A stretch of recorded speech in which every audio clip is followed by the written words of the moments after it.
is advised.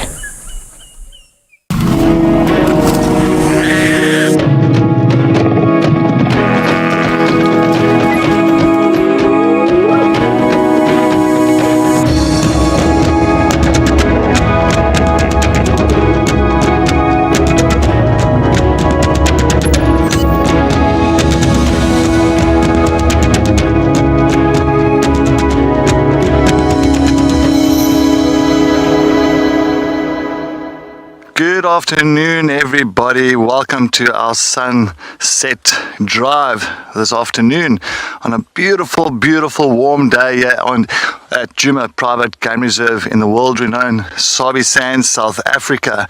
Absolutely a stunning, stunning day today. Good afternoon, everybody. My name is Cedric Dold, and behind the camera we've got Morgan. So yes, we're actually looking forward to this afternoon's drive. Hopefully everybody's in their seats, also strapped into their seats for today, and hopefully we can get something absolutely fantastic for you this afternoon, and of course a little bit of the night drive as well. If you got any comments, please, or any questions, please on social media, Twitter, #WildEarth, or on our website, go to WildEarth.tv's channels. And if you need it or put questions or any comments on that, please just make sure that you do register.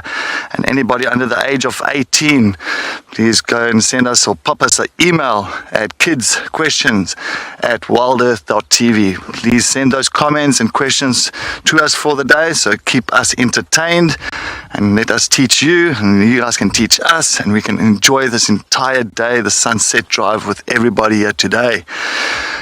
Well, as you can see, we're sitting at Treehouse Dam at the moment. So now Treehouse Dam, of course, it's such a hot day. I thought maybe there might be something coming down, but we've just got pretty much our resident hippo that just is really relaxing inside of the water. So on such a hot day, he's definitely not going anywhere. And of course, he's got a little terrapin on his back there as well.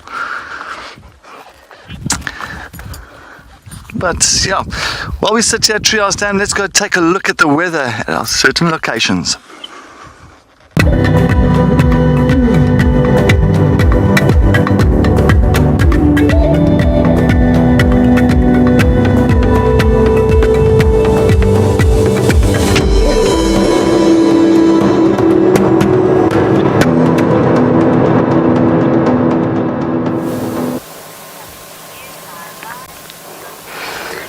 Good afternoon, everyone. Welcome to Djuma here in the Sabi Sands. We've just been watching this little family of waterbuck in a very interesting interaction with a male here, showing some interest in one of the females in this little group up here on quarantine.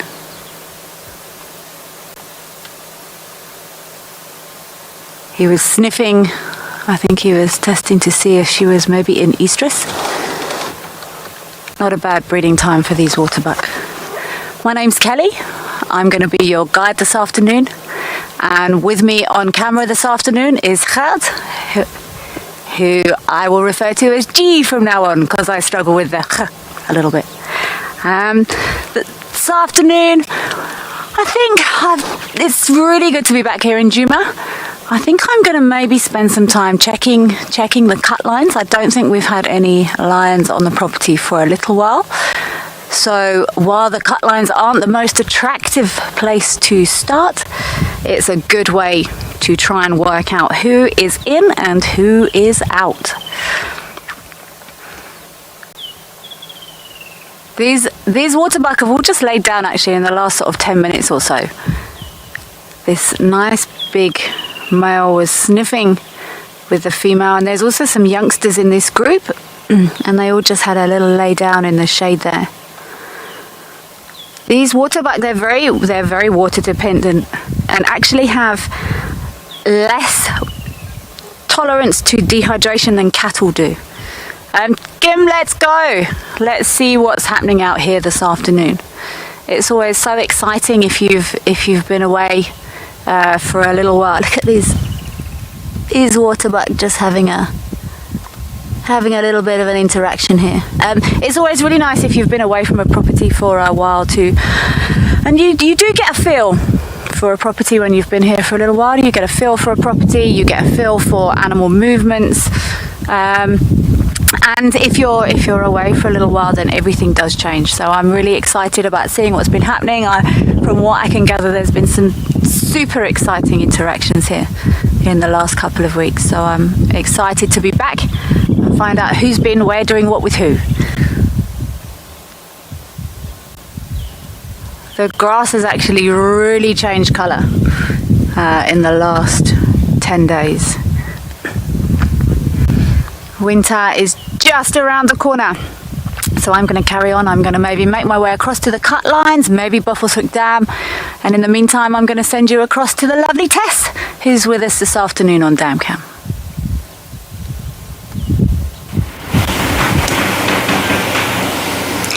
Good afternoon everybody. It is such a pleasure to welcome you to Dam Cam with an elephant drinking at the water's edge. My name is Tessa. I'm going to be your safari Dam Cam guide for the afternoon. And of course, I'm very excited that we have actually got an elephant at the water's edge. I know there were quite a few elephants earlier on in the day, but I didn't think I'd get so lucky to get one now. What a pleasant surprise. Interestingly enough, this is a lone young female. Very unusual, but she seems to be having the best time. She is splashing herself. You can see she's gotten about half of her body wet so far, and it is a scorcher of a day. So I'm not surprised that she's trying to keep herself cool.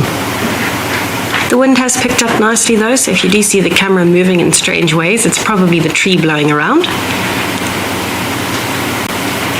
But I'm sure she's going to be enjoying that breeze even more now that her body is wet. I could hear some other elephants earlier. Now all I can hear is some birds, including our brown-headed parrots.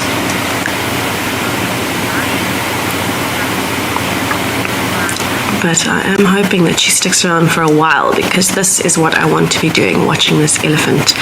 Maya, it's a fantastic start. It's not often I get so lucky on Dam Cam to find an elephant. She does seem to have some form of injury to her back left leg, and you'll see it when she walks, and this could be why she's separated from the herd. Possibly just following at a distance. She moves a little bit slower than the average elephant.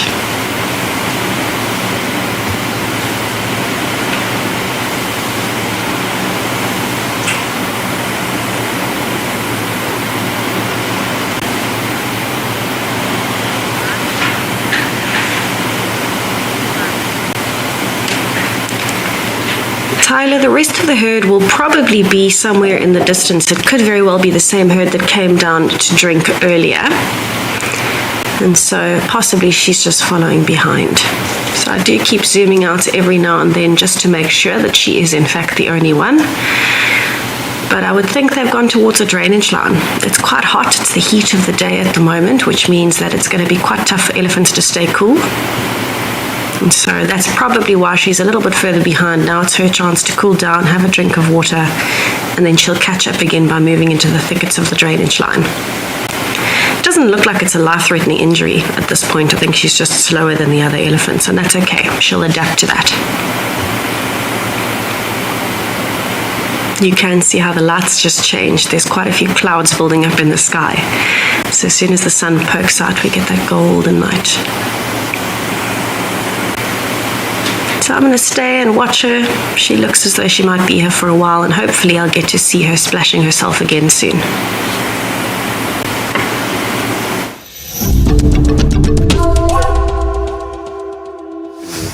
Sorry.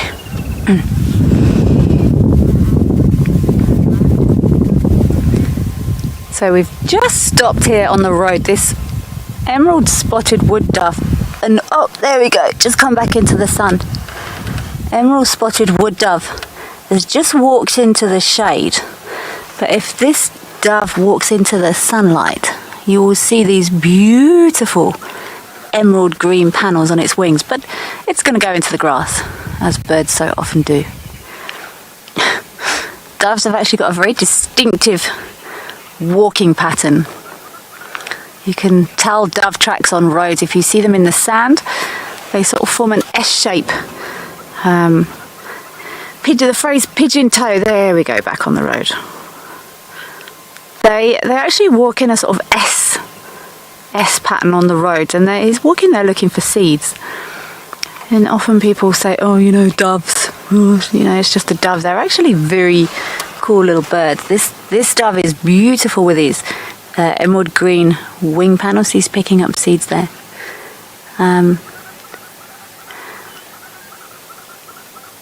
There's another dove we see in this area called an mackerel dove, also beautiful, very pretty birds. Come on, come in this, there we go, beautiful flash of those emerald green panels there. And it's actually nice, this dove has actually stayed on the road. They normally fly, but it's nice to get an opportunity.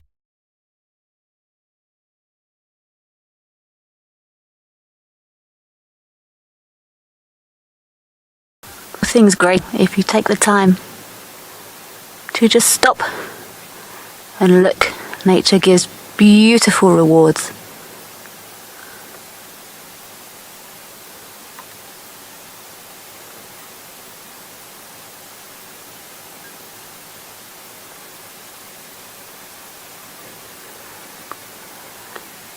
Beautiful seeing those green flashes in the sunshine as he wanders back off into the shade.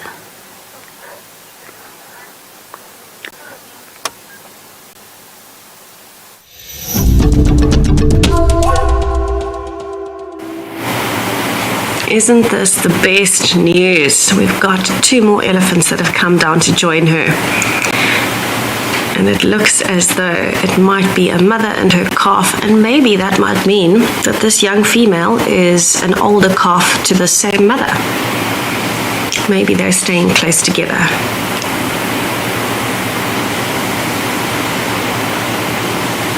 Everybody seems to be enjoying the fresh, cold water.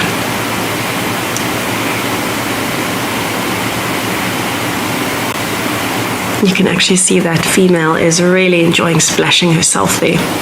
She's playing with her trunk in the water.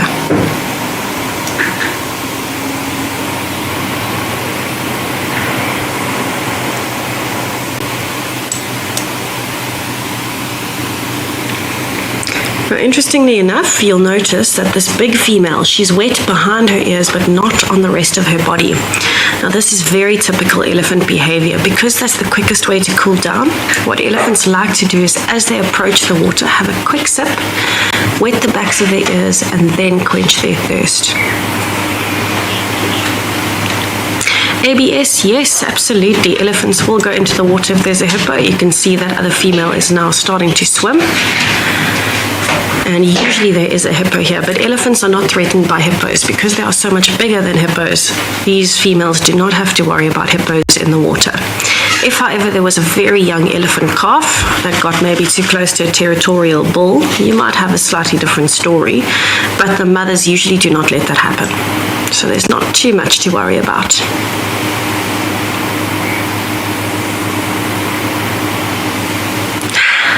Female is having such a good time. Look how her colors changed as she's coming out of the water. Just the top of her back is dusty. It does sound like there's more elephants on the way because I can hear branches breaking. But there you can see how that female at the back is limping, getting out of the water. So it looks like it might be maybe a hip or a knee injury, but something that she will adapt to. Let's see if we've got any more elephants coming in from the other side quickly. No, nothing yet.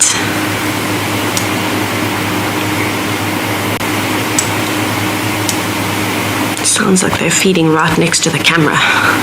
Maybe they are. Now this big female looks as though she splashed paint all over herself in patterns, like a wild dog.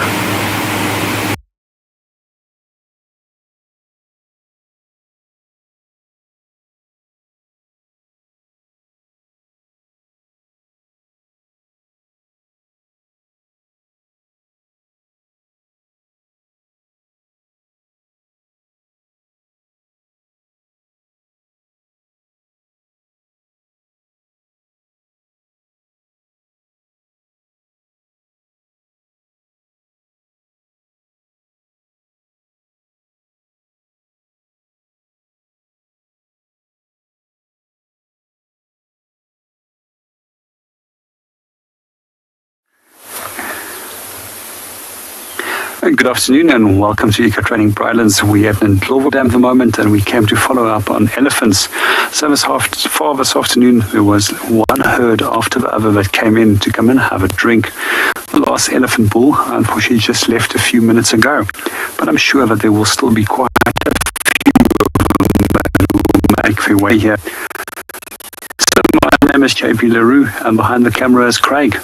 So for the next few minutes, we're just going to spend a little bit of time looking at birds as well as waiting for some animals to come in, to come and have another drink. So one of the birds that we did find over here is a grey heron.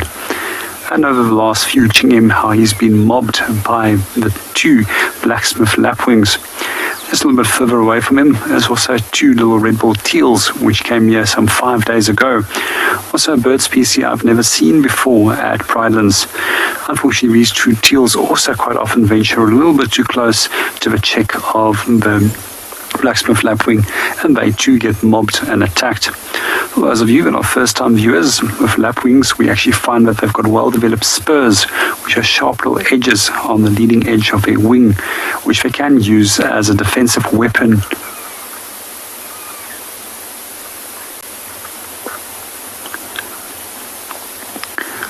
Good afternoon, Nature Hugger, and welcome to the show. To answer your question, when it comes to blue herons, there's great blue heron as well as little blue heron, if I remember correctly.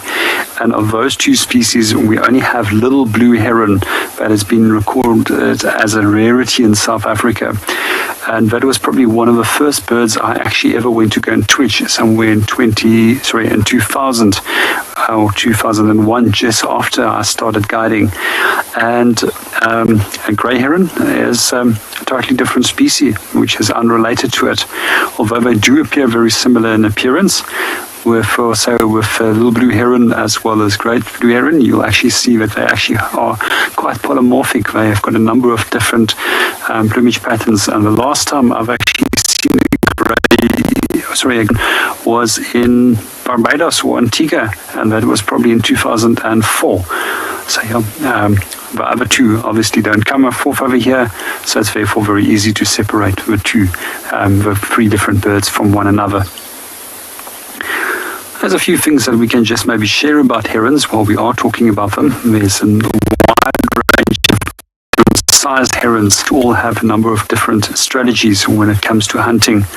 When it comes to some of the smaller ones, which is known as a greenbacked or striated heron, they often will perch up close by to the edge of the water and wait for fish or insect to be in striking distance. They've got a unique behavior where they will often throw food pieces into the water, either food that they've picked up from fishermen or little insects or fish remains that they've caught.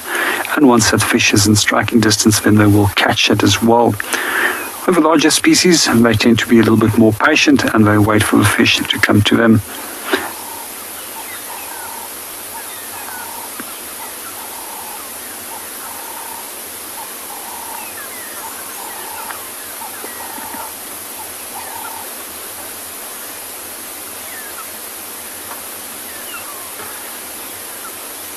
While we're watching our herons and our little red-billed teals, let's go and see what Tess is up to.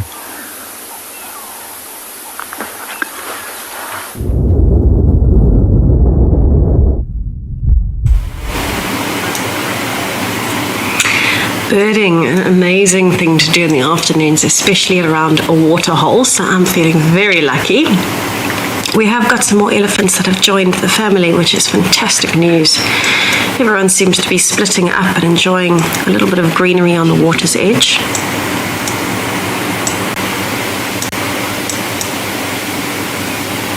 And you can see the young calf is still throwing its trunk around as much as it can.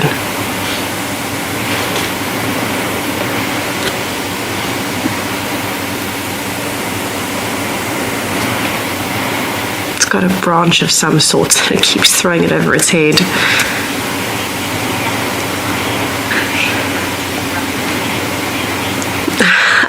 Rock candy, Susie, it sounds like the perfect afternoon activity. I must be honest, I'm a water baby and I love the sun, very similar to my mum. So I think sitting on the edge of the water would be brilliant at the moment. And then every now and then when you get hot, hop in, hop out, have a tan, enjoy the birding. sounds fantastic.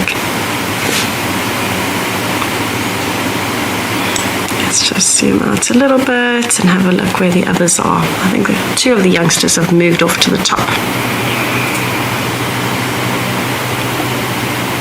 But I'm going to stick around with these elephants as they're having fun around the dam. Hopefully we have some more that join, or these ones decide to get in and have a swim.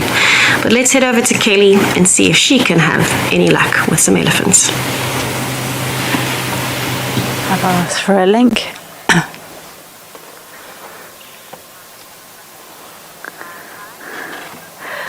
Well, Tessa, funny you should say that. I have found some elephants, and I'm just around the corner from you. So I think your elephants and my elephants might be buddies. I was going to take Central Road down to Buffelshoek Dam, but it seems I'm not going that way because we've got a little roadblock here.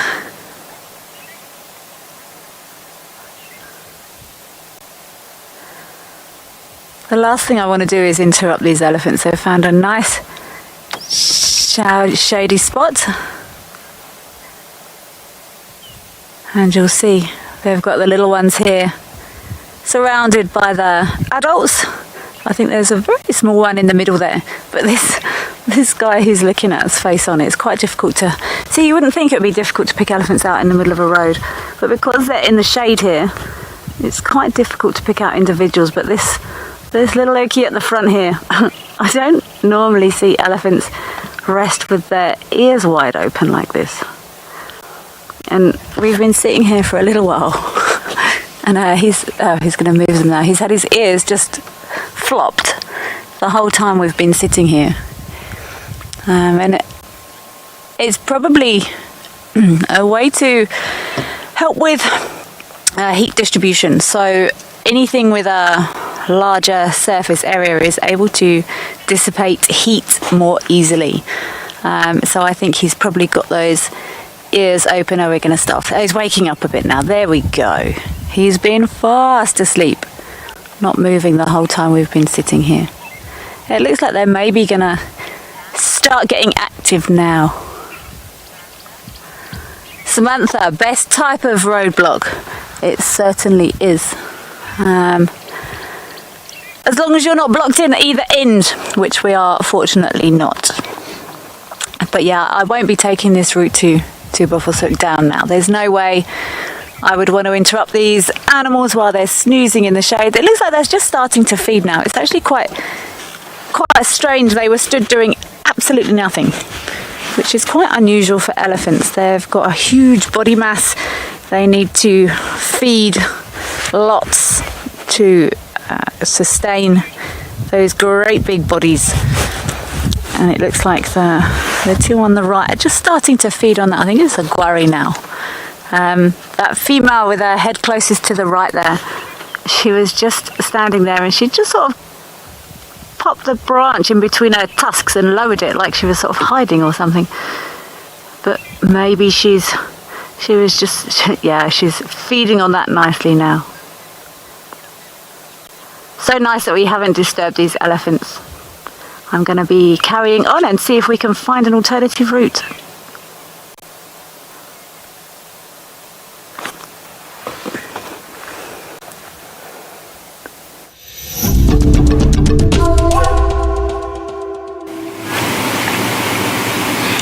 So our family of elephants is still relaxing next to the dam.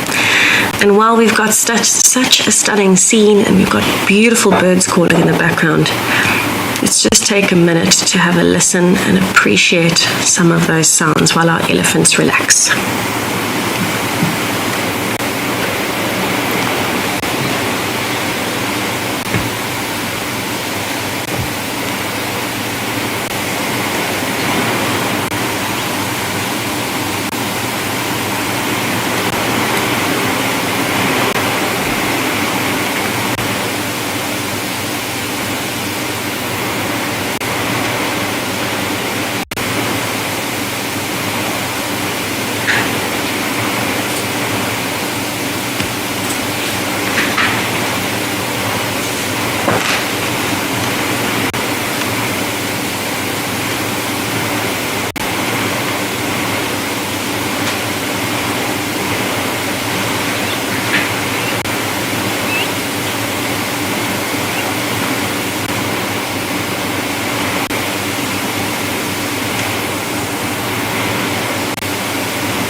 I'm really enjoying the antics of this little calf.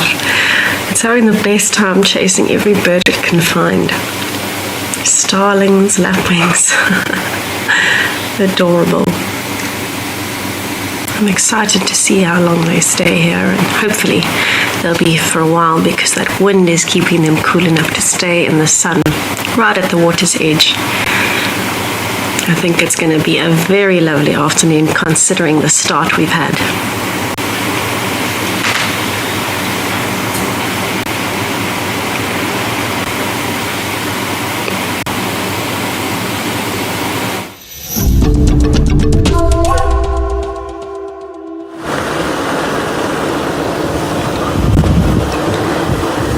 So I have rerouted.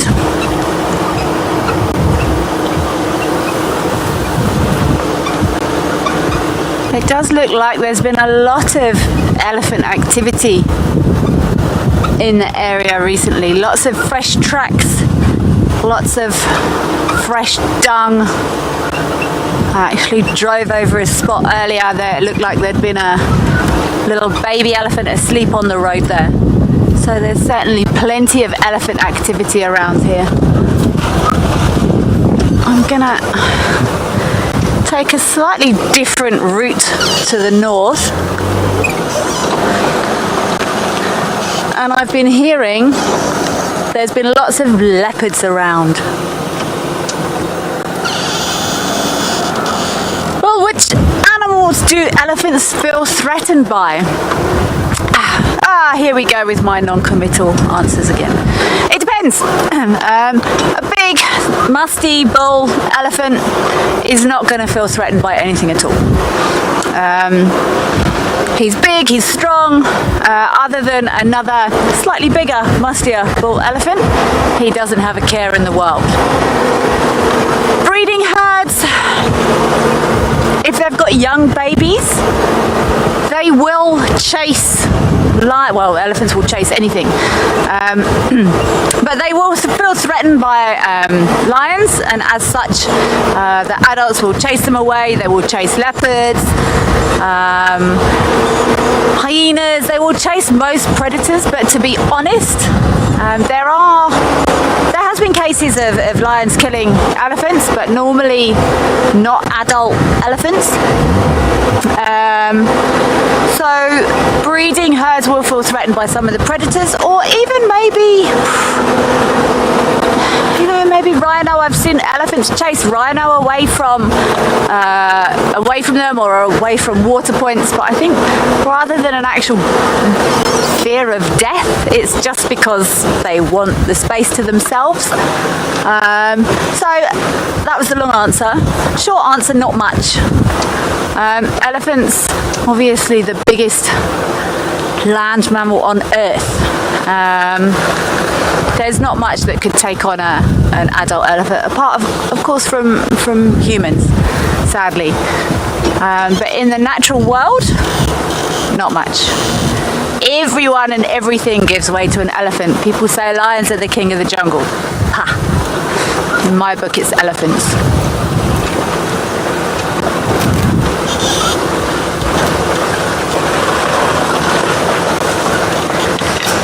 How do elephants protect themselves from predators? Size, to be honest. They do have, obviously they've got tusks, but they won't really, bulls will use those tusks for a bit of sparring, but it's more just size, to be honest. They will just run things over. They'll just chase things. Often they will use displays. Lots of the animals here use displays. They will shout, they will shake their heads, they will look big, they will stand tall, they will lift their chins up, and that's normally enough, to be honest. Even the predators, if they feel threatened, they will snarl, they will hiss, they will flick their tails. Animals don't really want to come to blows with any other animals unless they're hunting them, unless they're an actual food source. Everyone would rather just, make peace, but elephants just use their size. Their size is normally enough to scare off most threats, to be honest. Certainly works on me.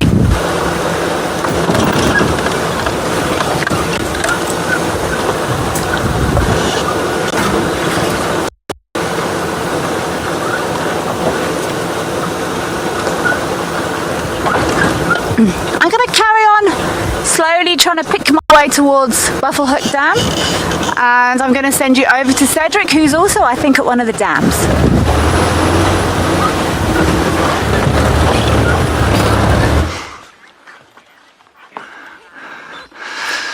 Yeah, welcome back. I'm here at Treehouse Dam, not Treehouse Dam, geez, Cedric. Twin Dams. We've just got a water monitor, but this water monitor is definitely hunting and looking for maybe little fish. It's just sort of bolt into the water now. And actually bolted after a terrapin, which was really strange. And the terrapin just got away. But just on such a hot day, perfect temperature for these reptiles, for these cold-blooded animals to warm up. And of course then start hunting and using that heat. So that was just so fantastic seeing him actually bolt into water. I think he wants to come out, but he's still looking around. Of course his water monitor's going for fish, even bird eggs. Oh, never knew terrapin, but I don't know how he's going to get hold of it, how he's going to deal with the terrapin. But actually there's a terrapin just in front of him there. So the head is just poking out. I think he went for that one, but it looks like he's now realized that he was going to bite off more than he can chew. I think he's just left the terrapin alone now.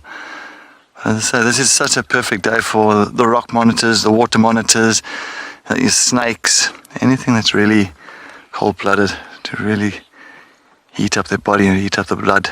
So they've got more mobility in their bodies to do hunting and to be moving around. And you can see he's still trying to fish. Maybe he's just seeing something around there in the water, in the shallows. You can find a little barbel, even little tilapias that'll be in these dams. Now people always think, how does a tilapia get into this dam? There's no really river system coming through here. But sometimes you'll find that the tilapia's eggs are very sticky and they'll stick onto like Egyptian geese. Will stick onto the Egyptian legs, feet, and so when the Egyptian geese or any other water bird goes to another water hole, of course carrying that sticky eggs of the tilapia and going to another water, going to the water, and then of course those eggs will detach itself from the feet or the fins of the bird, and then they'll pretty much hatch. Damn. Yes, Geeky, good afternoon. Welcome. Thank you very much for your question. Do monitors lay eggs? They do indeed. They're all reptiles, and they're not mammals, so they don't have any mammalias, any teats. So of course the youngsters will pretty much grow up in the eggs, and once the eggs hatch they'll move off and head off into maybe close to the water areas. Very vulnerable at that time when they're young. Of course there will be a lot of certain predators that will prey off them. But they will pretty much dig their holes. You'll find it's just like the crocodile. So you'll find the water monitors, they'll dig their holes around the water areas, the rivers, into a nice sandy area. And it's like turtles as well. So what they do, they'll dig the holes and then it's maybe about 15-20 centimeters deep. They'll lay the eggs and then they'll cover it up again just for the incubation period to take place. And then once little monitors hatch, they'll hatchlings, and they'll actually dig themselves out of that soil, out of the ground, and then they'll move off and try and slowly but surely start feeding off smaller things like insects.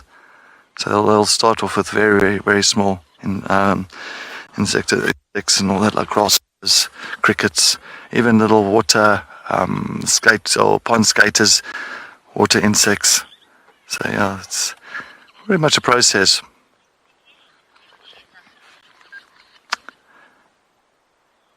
But while we sit here, let's get back to Kelly and see what she's up to.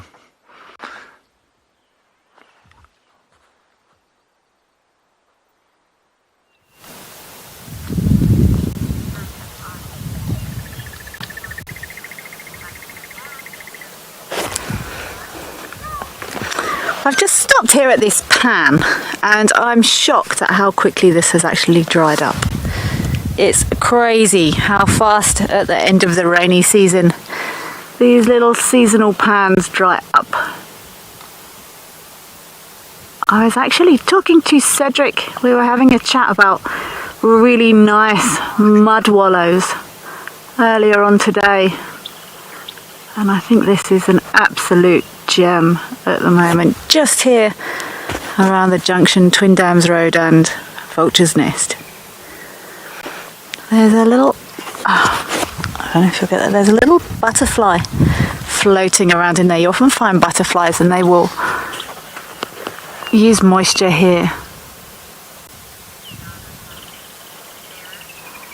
Sarah, just as you asked that question, what insects use water to cool down on hot days? I wouldn't say it's to cool down. Insects wouldn't really wallow in the same way that, you know, your buffalo or warthog or elephants would. They'll get stuck. But there's a butter, I can't see it now. Butterflies will settle and use the moisture.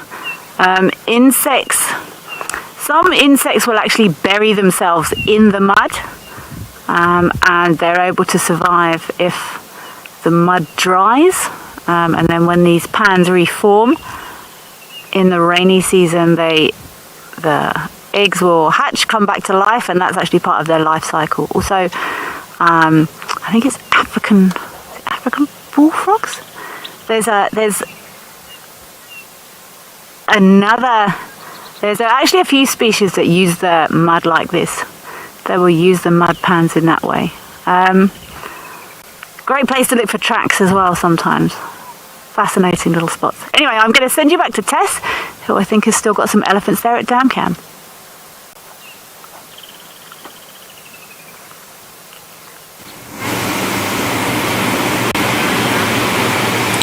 My afternoon seems to be getting luckier and luckier here on Dam Cam. The elephants we had have moved off, and now we've got some more that have come in, and it looks like another mother-calf duo. Now it seems like they've all been approaching from a Central Road area, and I know Kelly was saying that the elephants she had might be friends of my elephants because we're close by. I think these might be the roadblock that Kelly had to reroute around, since they've come from that direction.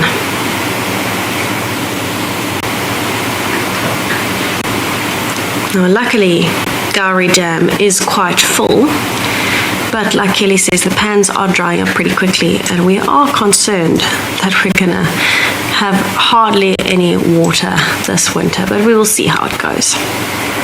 I'm going to stick around with my elephants for a little bit longer and see what they do, and I'll send you over to Cedric to see if he has any elephant action.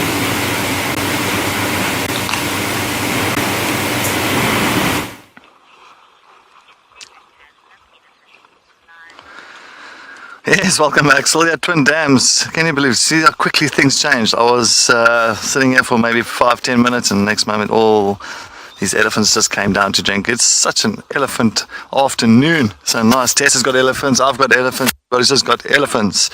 It's fantastic. But on such a hot day, you can understand it's so important for these elephants to really have a good old drink.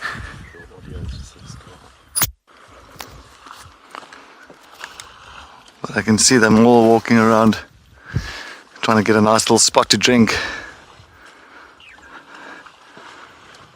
There's a big female there on the left, eh? Absolutely, really big female. Nice tusks on her. She's also very, very, I can say, she's quite big. I wonder if she's not carrying. I know they're about 22 months gestation period, so, but it just looks like that. Just that bulge on the side of her looks quite big, bigger than normal. But what a beautiful sighting just to see these elephants coming down to drink like this. So, of course, making us want to do a nice mud wallow. So what's happening now? Of course, we're gonna, after this, head to an area where I was yesterday, a nice big, actually a small mud wallow area, a very concentrated mud wallow area. Now the thing is, of course, you know that Morgan has been giving a lot of his colleagues challenges, from making bird noises with their mouths and eating marulas out of elephant dungs.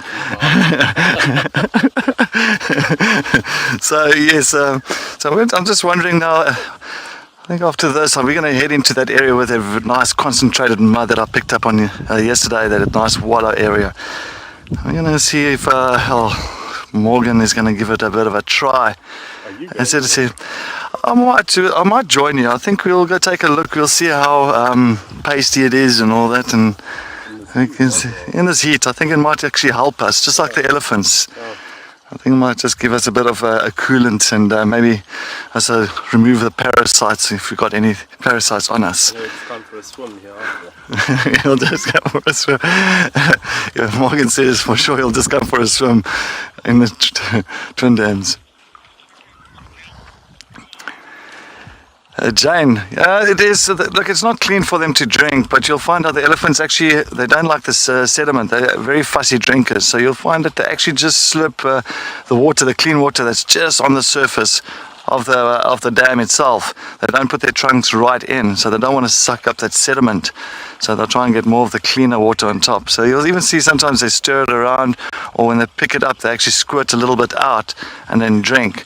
So they're just making sure that it's clean enough. Look, we can't, as humans, if we have to drink water from this dam, definitely going to be up all night, and it's not going to be a pretty sight. So, yeah, but for the elephants, I've seen elephants going down to boreholes. Many times you'll find them going to boreholes. They actually hear the borehole, like engine running, and then they'll actually go and drink water from the borehole itself.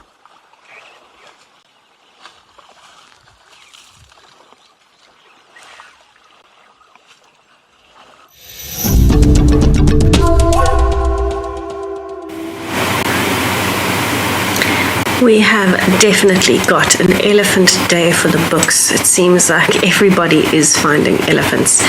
But what I want to do is, while these two youngsters are walking over towards Mum, you'll see one elephant hiding in the background in the greenery. I just want to watch and have a listen and take in some of that scenery. Look at that gorgeous blue sky.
Some very unusual sounds coming through from our birds this afternoon. I can still hear branches in the background, so I'm sure there's more elephants to come. But what a spoil it is already to have these elephants all coming past the dam and spending so much time as well. And normally elephants coming to a waterhole is quite a rushed affair. They head in, they head out. But luckily for us, that's not the case this afternoon. Everyone seems to be on a proper Sunday afternoon stroll.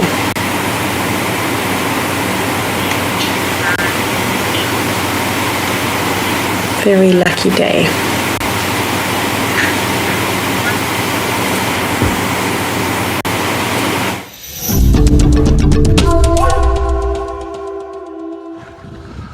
Yes, still sitting here at Twin Dams, this beautiful breeding herd of elephants. You can just see some of the youngsters enjoying the water, really cooling down. We're not going too deep though. I think they're not haven't got that they're not that brave yet, like the older ones that go in and really take a nice swim. But yeah, they're definitely enjoying the water. Put the whole head in. Oh, that is fantastic. It's amazing, elephants always get so excited around water.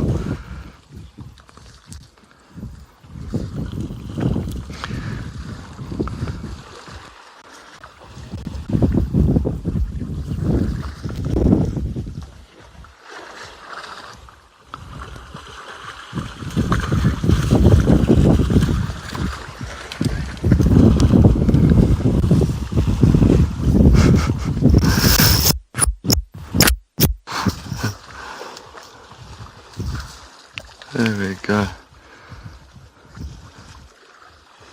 Come on, I wonder if the rest must also go. There we go. Come on, push. Oh, now it's playtime.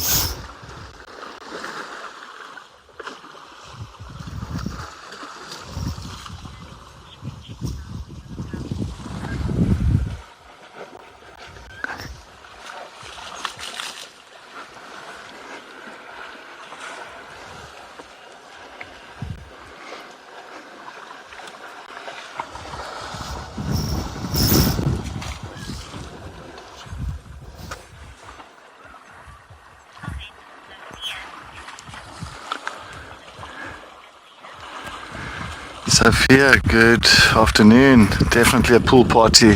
I think it makes us all feel like with this kind of weather jumping into the pool, or for Morgan's sake into the mud wallow. And you? And not me. So if anybody's definitely want to agree with that challenge on Morgan mud bathing, you first. We'll see. You even said you can't swim there afterwards. We'll see. We'll first go test the mud out. Not the water, the mud. But yeah, no, this is definitely a pool party. They're absolutely loving it. I think these elephants, especially on a day like this, really swimming, getting in, getting deep, rolling around. I think they're really enjoying every little moment of this.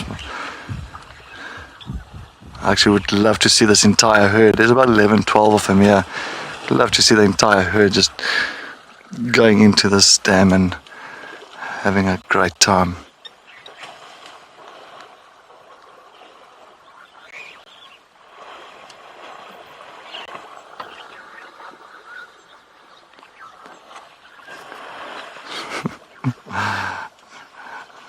Jumping on the other one.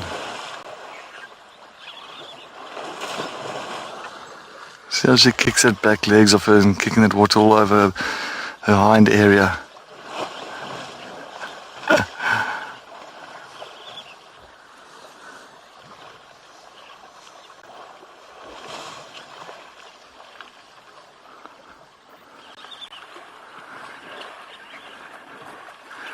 And usually you hardly ever see really the herds doing it. Like I hardly ever seen the breeding herds get in. It's usually the males. Aaron, good afternoon. Yes, good question. How long can an elephant survive without water? Well, Aaron, I can't be exact. I mean, every elephant will have a different tolerance on going without water. But I can't think of an elephant going maybe a week, not even, maybe 4 or 5 days without water. I think they'll already have an issue when they go so long without water. But as I said, that could vary from elephant to elephant, area to area. Also the days, the heat. So there's a lot of factors to that. But it's not going to be for a long period of time. I don't think more than a week. Definitely not more 4 days. Because I mean they have to at least drink at least twice a day. So being, to really stay hydrated. I mean, I'm sure dehydration really kicks in already on the second day. This kind of heat for sure.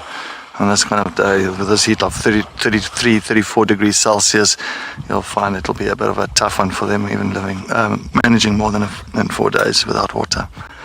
But yeah, good question. That's a nice way to think for that.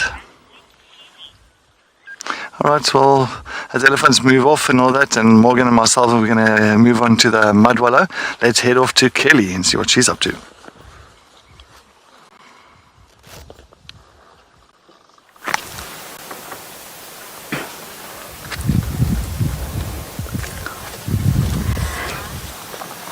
Well, I did say earlier it looked like there'd been lots of elephant activity, and I was right because I found some more elephants. There was a couple that were quite deep in the bush, just a little bit further back, and I just came around the corner and found this guy. I can't really see if it's a guy or a gal, to be honest. And you can see this chunk is wet. There's water down there. And if you watch carefully, you can actually see this elephant digging with its feet. So it's using, there we go, got some more water. Using the water that's actually digging water down there, and people and other animals also use these holes that are created by elephants in sandy riverbeds or drainage lines. And elephants do like clean water. I mean, we all like clean water. If you ever see elephants around a water source, around a pan or something, if there is an option, I've watched elephants in a dry, there's a big oakie coming there. I've watched them in dry riverbeds, and if there's a pool of water and it's a bit green, they will completely ignore it, and they will make their own hole, and they will dig, and just a metre or two under the sand there, and the sand acts as a natural filtration system, and humans can use that water as well. I know people that have done. I've never done it, but more because I haven't needed to. Excuse me. But people can often use the same technique for finding water if you're on a trail or in the bush, or get lost if you. There we go. Oh, let's watch this. What happens here? There we go. Okay, you can move over. This is a big cow, I think, come in here, and she's brought her little one in.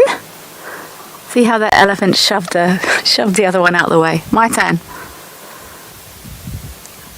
Unceremoniously shoved out of the way. And this, I'm sure it's very dangerous to say these things. I'm sure this is mum and this is baby here. And this mum will be teaching this little one how to do this. And that's not how you do it, baby. You're just sticking your head down there. You're doing it wrong. Elephants will teach. It's a learned thing. Adult elephants will teach young ones how to find water, where to dig for water, where is safe, where is not safe in other areas across Africa. And there's actually records of elephants completely skirting specific areas or settlements where it's been dangerous to be there in the past. And you can see if you, there's another one. You can see if they're tracked. They'll be walking in a straight line, and then suddenly there'll be a whoop, and there'll be a wibble around to the side where they've avoided a specific area. And that's what's happening here. This female is going to be teaching these youngsters how to do this. I've seen elephants here before at this drainage area using this water source, so they know it's here. They say an elephant never forgets. They're very emotional, or I believe they're emotionally sensitive, intuitive animals, very strong family bonds, family ties.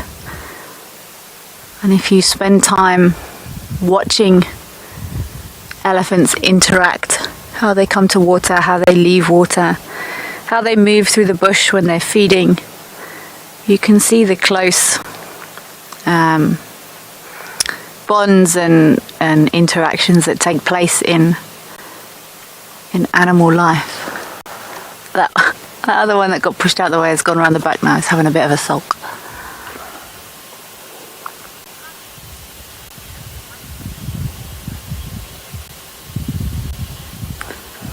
Virginia, absolutely.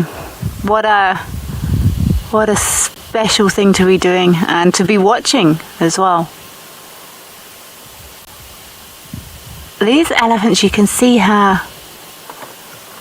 body is covered in sand, which makes me wonder if they haven't been messing about in this drainage line further down to our right. Maybe there's another hole where we can't see further down to the right there, because she's covered in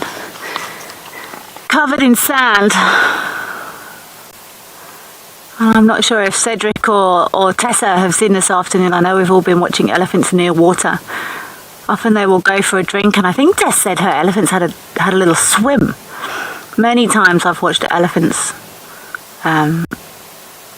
get covered in water. They'll get nice and wet, and then they will come out and they'll dust bathe, and they'll pick sand up with their trunks, and they throw it under their armpits and behind their ears and all over, to act like It's skincare. It's like a facial. There's, not so much dust, but it does give some protection against the sun, protection against insects. But it's lovely to watch them after they've had a good swim. And it looks like that's what she's been doing.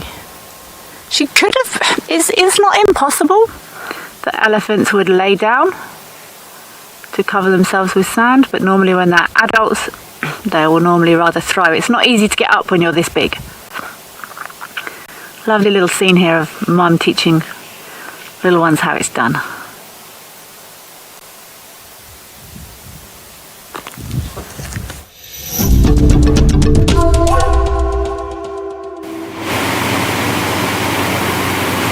Our elephants seem to be doing circles around the dam today.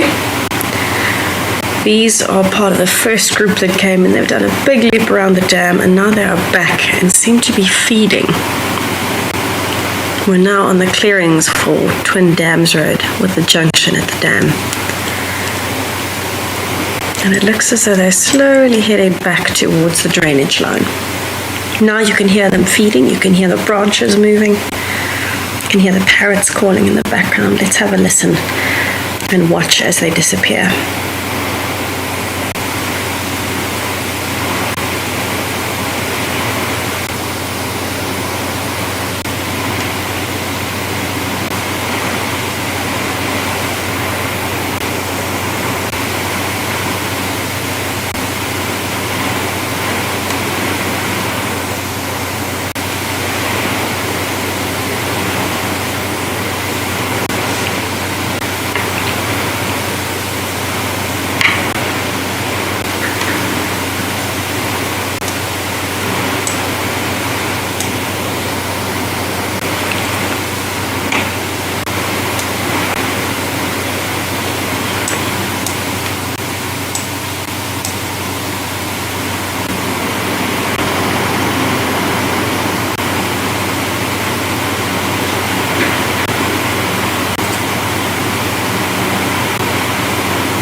The big female got frustrated with something there and she decided to move off very quickly. Not sure exactly what it was, but she's picking up on cues that we definitely can't. And there goes the calf after her. It really is a lucky afternoon at the dam. I can't believe the sounds and the sights that we've got.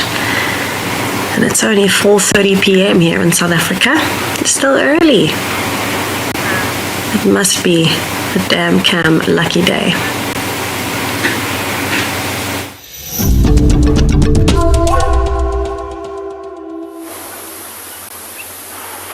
Welcome back to Pridelands. We're still at Ndlovu Dam, although we did take a short little drive and we went to go and see if we could find any of the tracks of African wild dogs which were chased off earlier by the elephants.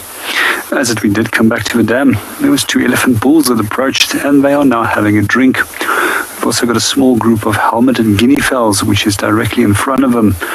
They were taking a little bit of a dust bath earlier on.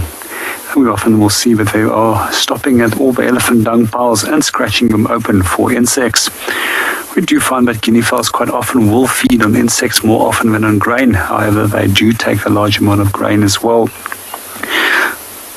And as they prefer insects as well as arthropods, we also find that they're very effective when it comes to controlling pests, such as large amounts of tick outbreaks.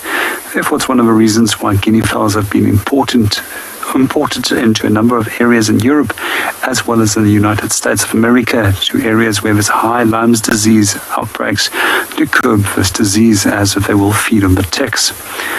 As our guinea fowls move off, let's keep on watching our elephants and see what they're getting up to.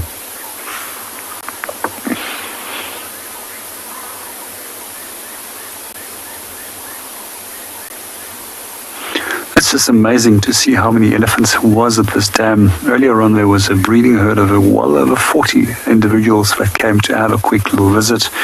And prior to that, there was another large herd that also came in, and also several groups of bachelor herds.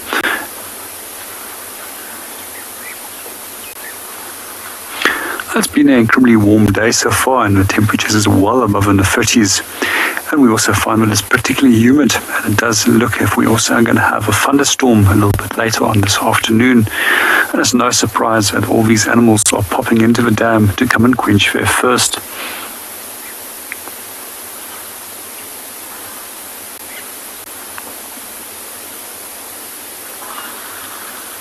We're going to hang around here a little bit longer and see what else pops in. Let's see what the others are up to.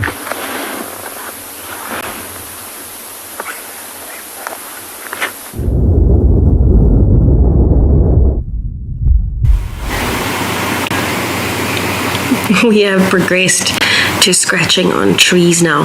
And I know Chris did an absolutely fabulous demonstration of how to rub on a tree. I think it was yesterday, actually.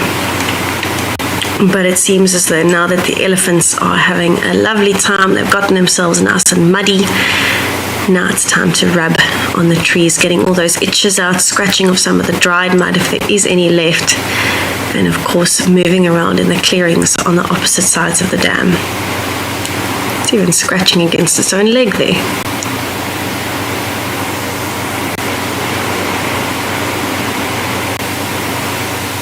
So every time I look, there just seems to be elephants coming out of the thickets everywhere. And they're all nice and muddy. They've been using that mud wallow you can see in the background.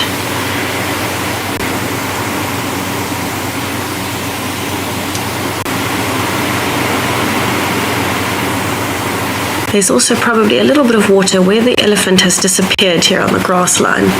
There's probably a bit of water lying in that little section that's converting to mud as it's drying up.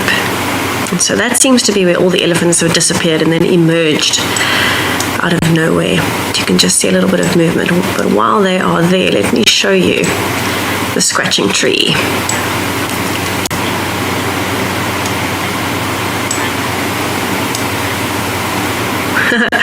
Rabbit girl, elephants do spray each other with water. Not quite the same as we would do with a squirt gun or something like that, but they certainly do spray water at each other. It's a combination of fun and sometimes even intimidation, and they have done that to us too. They've definitely done that to us too. Sometimes it just means we're too close when they're splashing themselves, and sometimes you get a cheeky elephant and it decides to splash you. Something is playing with the camera. Might be a hornbill. Let's see. We've had every elephant from the herd come up to the little pan system and then disappear straight afterwards towards the opposite end. I think we've either got a squirrel or a hornbill on the camera. Somewhere on the top.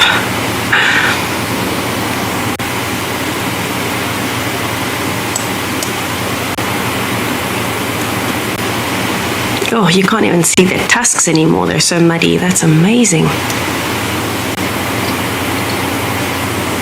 Now, this is certainly going to act as a bit of sun protection. Oh, I think it was a hornbill.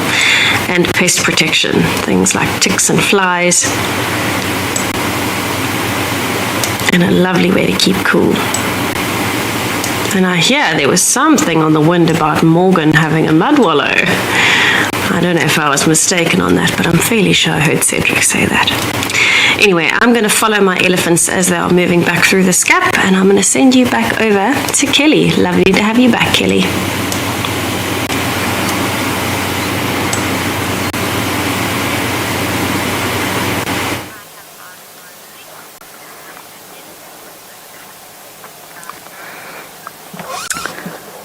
We're just sitting here with this beautiful brown snake eagle.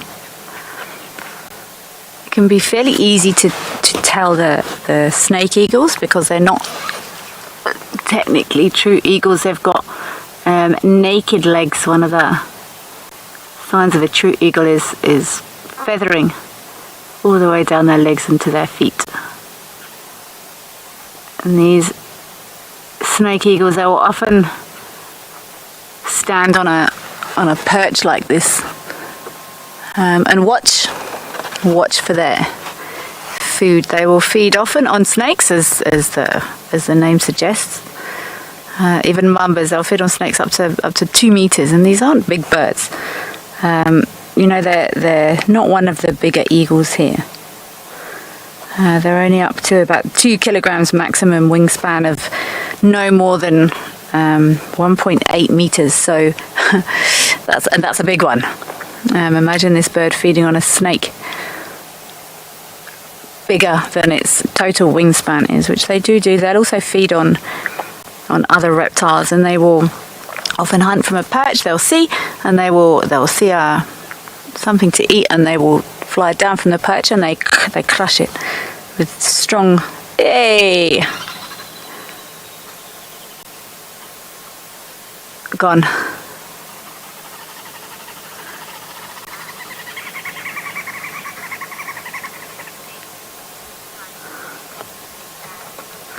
Saz, do snake eagles eat specific snakes or all types of snakes? They'll eat all types of snakes. They'll eat mambas, which is insane. Oh, nice work, G. And there's snake eagles circling now, looking for food, looking for something to catch. Oh, brilliant camera work. That's really difficult. I can't keep birds in my binoculars when they fly, let alone on camera. But this bird is circling now. And one of the ways they don't get bitten by snakes is they've got thick scales on their legs. Scales? Does birds have scaly legs? Yeah, I suppose so. To help to protect them when they are hunting snakes. They're quite common birds. We see the brown snake eagle here, also black-chested snake eagle. Normally they do hunt on their own. They'll either take snakes or anything they've killed up, and they'll either feed on them on the floor or take them to a low perch. They won't, like some of the eagles, sort of gulp them down mid-air. I'm just trying to think now. Thinking of the size of that bird, I'm not sure how it would fit a 2-meter snake in it. That's pretty crazy. Or maybe they swallow them whole? I'm going to find out if they rip them up or if they swallow them whole. I've got a feeling they swallow them whole. I'm going to find out though. In the meantime, I'm going to do some reading, I think.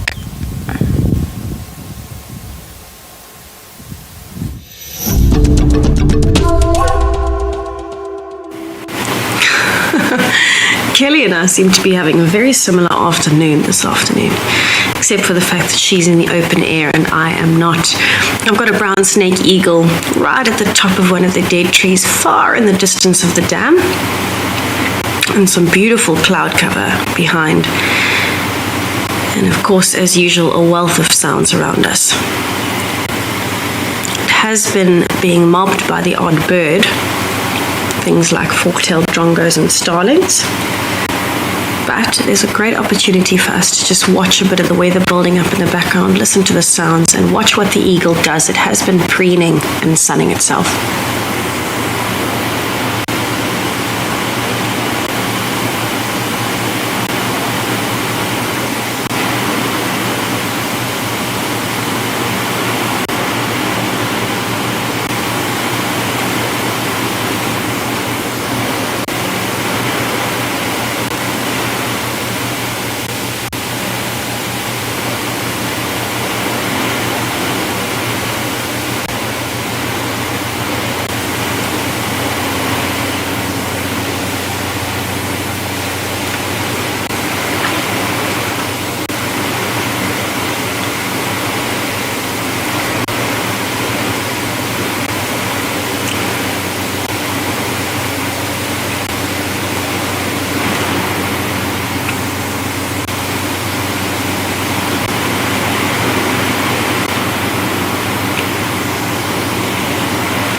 What a lovely afternoon at the dam. You can hear there's some blacksmith lapwings making a noise in the background, so maybe they might be a bit unhappy with something. So I'm slowly going to start panning around the dam again, just to make sure that I am not missing anything on the water's edge.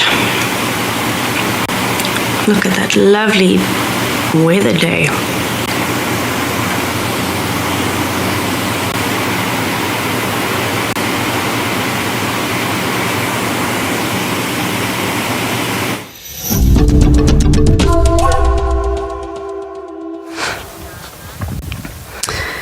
So this is one of the things I love about this job is being able to actually find out information, and your questions, it really gets me thinking. And I think this is one of my favourite things about this job is you never stop learning. If you think you know everything, then you're probably in the wrong job. I've just done a little bit of research on our snake eagle and the way it eats. Deeply unpleasant. I thought that maybe they might rip snakes up. You know how you sometimes see eagles holding things down with their feet and biting and ripping with their beaks. Apparently snake eagles swallow snakes head first. The snakes will sometimes strike at the eagles, normally ineffectually, but they're not immune to venom. They will twist and turn. Apparently sometimes the snake will wrap itself around the eagle, but it's those heavily scaled legs that will protect them. And then the brown snake eagle will swallow it head first, shift around a bit, and if it's not happy with the positioning, then it will regurgitate the snake and try and re-swallow it again, and will continue doing this up to 6 times apparently until it's happy with how a rather large snake is sitting in its stomach. So that would be cool to watch, I guess, if you like that kind of thing, but I didn't know that. Fascinating. It's starting to cool down just a tad now. We're just sitting here in a shady spot. We're not too far from where I believe Talumba was last seen. And one thing I've learnt in this short time on this property, it's insane for sightings. You can see anything, anywhere. Maya Maycat, oh wow, what's my funniest safari experience? So many. I often, I know what, oh no, I don't know if I can tell you that. I often laugh until I cry. I think one of my funniest experiences was, it's really embarrassing. It was a fairly quiet day, and it had been raining, and I found some tortoise tracks. So my tracker and I got off the car, and we had a look at the tortoise tracks, and we worked out which way they were going. And I got all my guests off the car, and I wanted to show them the tortoise tracks. And we looked, and we showed them the size of tortoises, about this size going this way. And then we had a long discussion about how to track animals. And I explained that when you track animals, you must keep your chin up, don't look to the ground. You must keep your eyes up, chin up, and that's how you track animals. And I took 3 steps, and I lost the tortoise tracks. And I went, so that's how you would track if you could find the tortoise tracks, but I don't know where they've gone. And my tracker very quietly came up behind me and whispered in my ear, and he said, "Kelly, the tortoise is over there." And the tortoise had just done a really small loop and basically walked behind the car. And I'd been giving this very long demonstration and tracking lecture on how to find a tortoise, and it was sort of 3 meters away from me, behind me, which is a bit embarrassing, but I laughed and I laughed and I laughed. And my favourite part was how my tracker so respectfully whispered in my ear so as not to embarrass me. And now I tell the story on live TV, so he did me no favours at all. So many funny experiences though. It's a very special job. It's a very special place, and thank you for asking the question. There's so many good memories, and all of us guides throughout our careers have such fantastic memories. And it's difficult to think of them on the spot, so I'm sure if anyone wanted to ask any questions, you could maybe ask myself, Cedric, Tessa, Chris, if there's anything you wanted us to think about, and maybe feedback. We love answering questions like that. Maybe JP could also tell us his funniest safari experience. I'm going to send you back across to him where he's still settled at his dam, I think.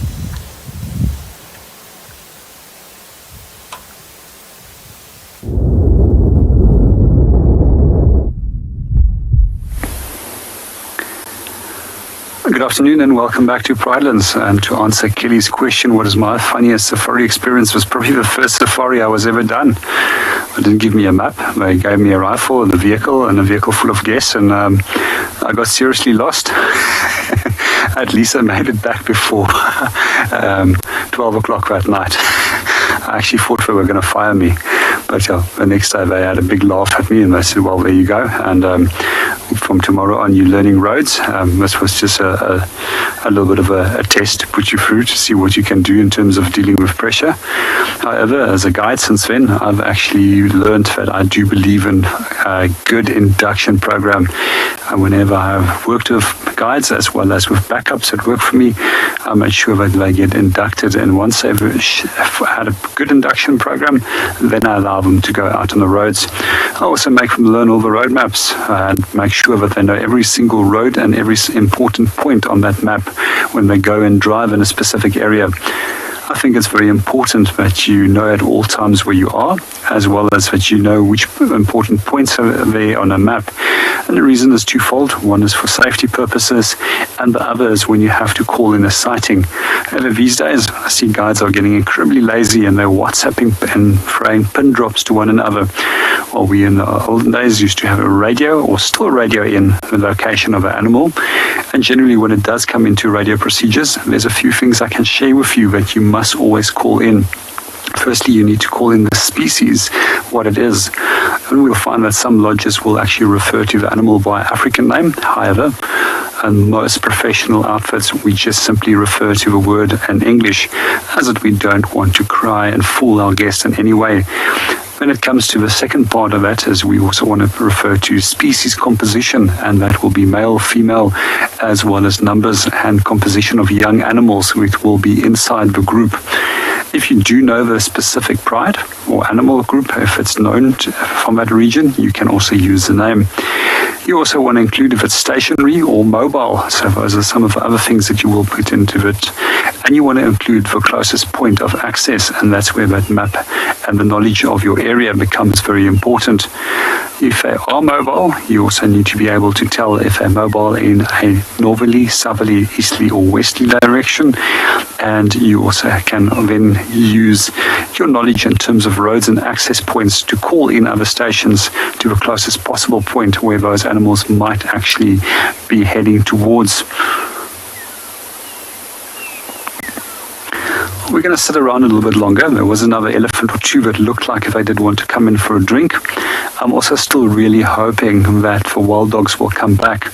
They have been pushed off by the elephants a little bit earlier, but I'm sure that they haven't gone far. And we have checked all the shady spots within a few meters from the dam, but so far nothing yet. Let's keep our fingers crossed. I'm sure as soon as it gets a little bit cooler, they're going to head off over here.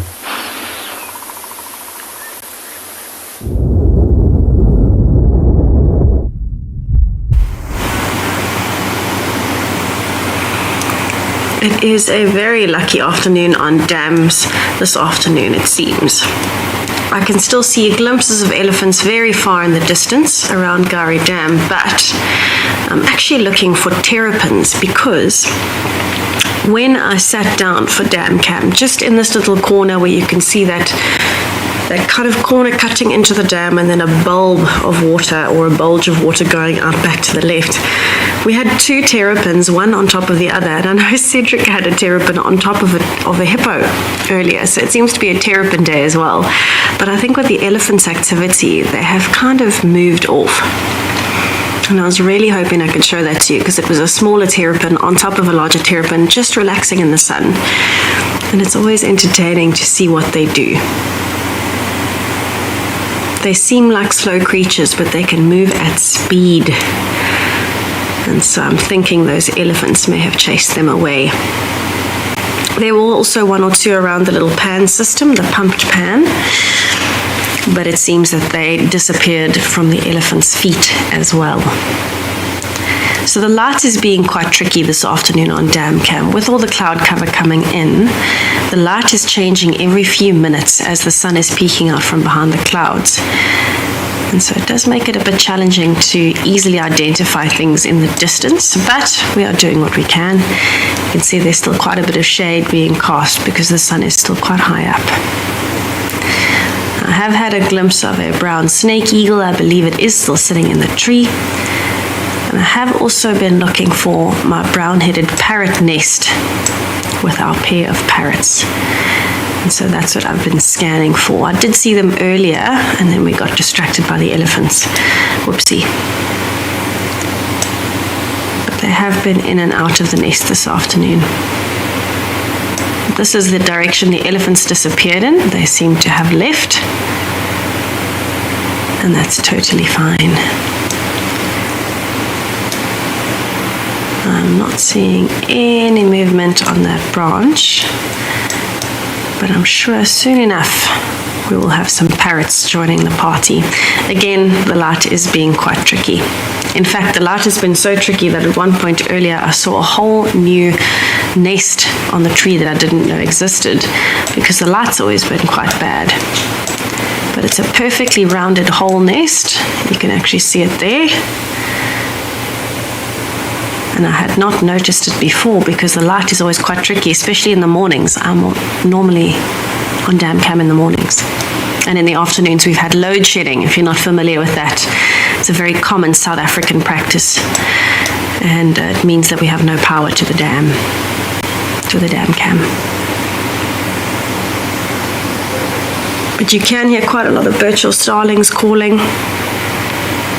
It seems to be quite the lucky afternoon out here.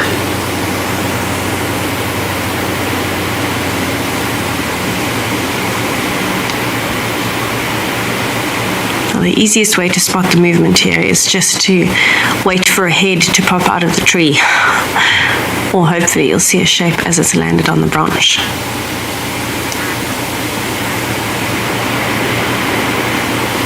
But let's wait and see what happens. I'm pretty sure the parrots are still around. I saw them just now, so I don't think they've gone too far, but while I wait, I'm just going to be listening to some bird calls.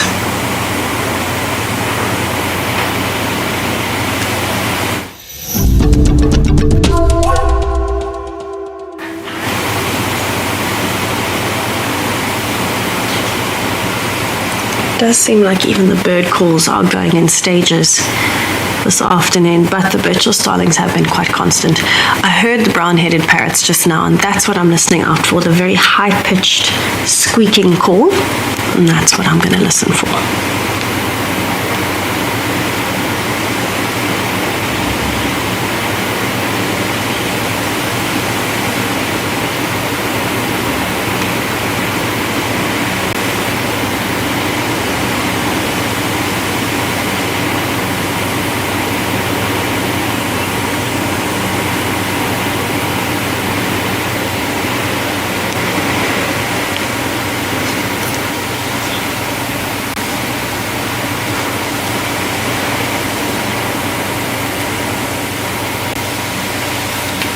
Sounds like there might be a squirrel alarm calling somewhere in the distance.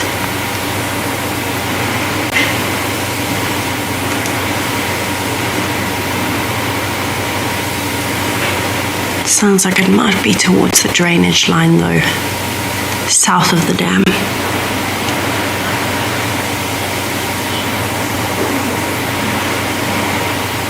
It will be interesting to see if it is alarming at anything close by, but because it sounds far away, I don't think you can even hear it. I doubt we'll be able to see anything, but I'm going to have a scan of the drainage line very soon.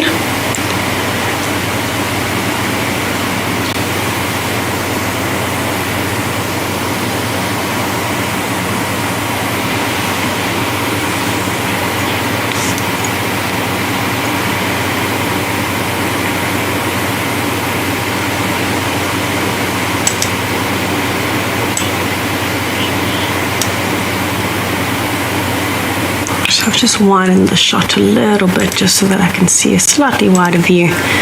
Maybe we'll get lucky. Maybe the hyenas or someone will move through.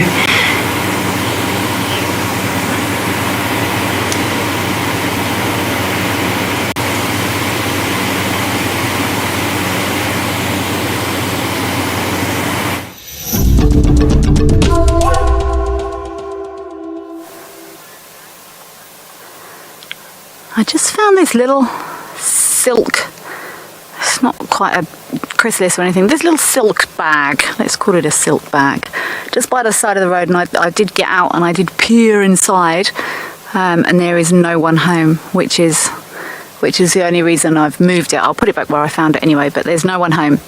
This is a cocoon, a silk structure made by a wolf spider, and they'll use these. They're predominantly hunt at night wolf spiders, so they're of the from the megalomorphs family. So they do make sort of webby type stuff, but they're not those big web spinners like the orb web spiders. They're more ground dwelling spiders.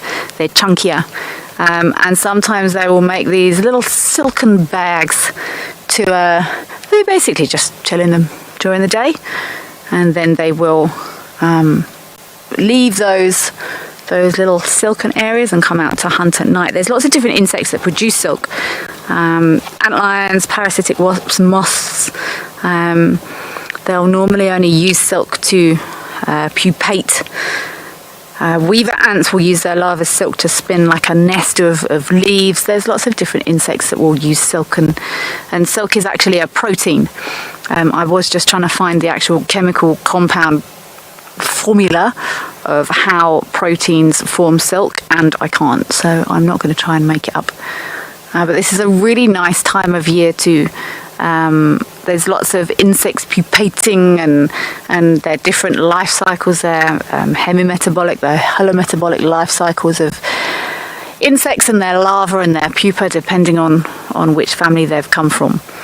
And this time of year we're seeing lots of mantid uthicas and bagworms, and it's actually fascinating. I'm going through quite a hefty bug phase at the moment. There's so many different insects and insect behavior, and I find it fascinating that so much of it happens automatically. You know, they don't have brains as such to go, oh, I think I'm going to make one of these now. It just happens organically, and I find it very interesting, the secret life of insects. I've actually someone's just given me a fabulous new book that I'm enjoying very much. I'm going to be spending lots of time and us guides, we do it, it's like busman's holiday. We do it when we're not on drive as well. We will go scratching around in the bush between drives. And let's have a look at this from the other side. Here you can see that's where the opening is. So it's like a, you watch if this spider is in here now. This is where the, oh, I need a stick. There you go, there's a stick here. This is where the opening is, and this is where our wolf spider would have parked off during the day and then come out and gone off to hunt at night time. I'm going to put this back exactly where I found it, but there's no one home.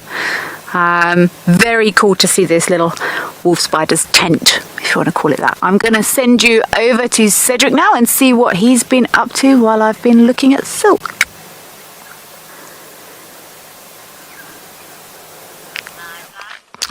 Yes, good afternoon. Welcome back. I've got a beautiful herd of elephants. It's Fang. I just had Fang walking past us now. That big female, that big matriarch. She just walked to the right. Unfortunately, she has gone behind some bushes now. But it's such a lovely herd, this. And yeah, I think they just came from Gowrie Dam, if I'm not mistaken. Look, some of them are wet. Maybe it might have been Gallagher Pan. But definitely that some of them did have a bit of a drink. But as you can see, another beautiful female just walking past. This herd, this breeding herd, has got really, really big gills and some nice tusks. Great genes in this herd. I think it's really, really good genes. We're telling about genes. Of course, a lot of genes back in the days were shot out. Of course, when ivory was very valuable, and of course now at the moment, those genes are slowly but surely coming back now. So, but there's a lot of elephants that's still walking around with some nice big tusks. Even females, you can even see a female with nice genes, long tusks. Even like Fang. Okay, Fang's one tusk is a little bit skewed, does come down a little bit on the, or down completely opposite direction. But I mean, that's just by chance. So maybe it had a bit of I'm going to say, an injury to the tooth when it was younger as a calf and came down. But anyway, we are going to head towards that wallow. I'm still heading to the mud wallow. That is still on. There's a lot of requests for us diving into that mud. So I'm going to... It's changed to us. Yeah. Morgan, it was actually you, but now, yes, I will, of course, jump in there as well. That's not the 3 times good. I'm not going to do that one by myself. Not a good idea.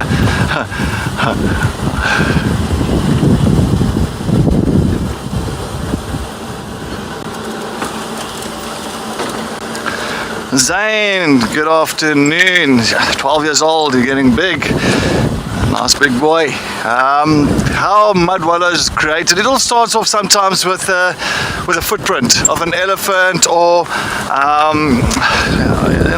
it's just something that created a bit of a little bowl for some reason. Maybe even a bird that dust bathed many moons ago, and all of a sudden at a certain areas, so it has to be like a certain muddy clay soil type that has to start creating that kind of mud for the certain animals to start using it. And once that's created, you'll find something like a warthog coming there, maybe after rain, a little bit of water in that footprint. That's a deep indentation on the ground. Excuse me. And of course the warthog will go and wallow there quickly and creating a bigger area.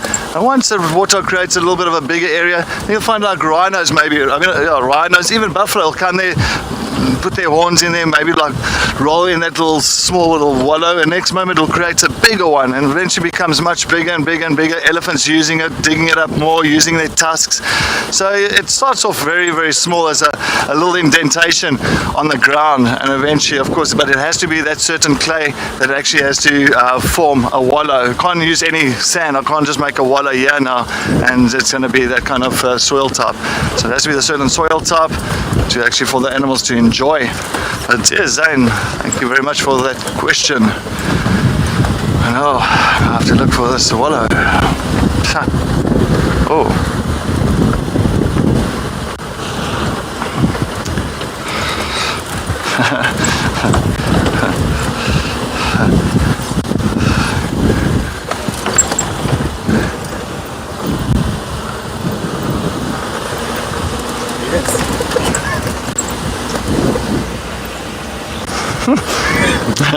I'm thinking twice about this dirtiness of a wallow. I don't know how I'm going to survive.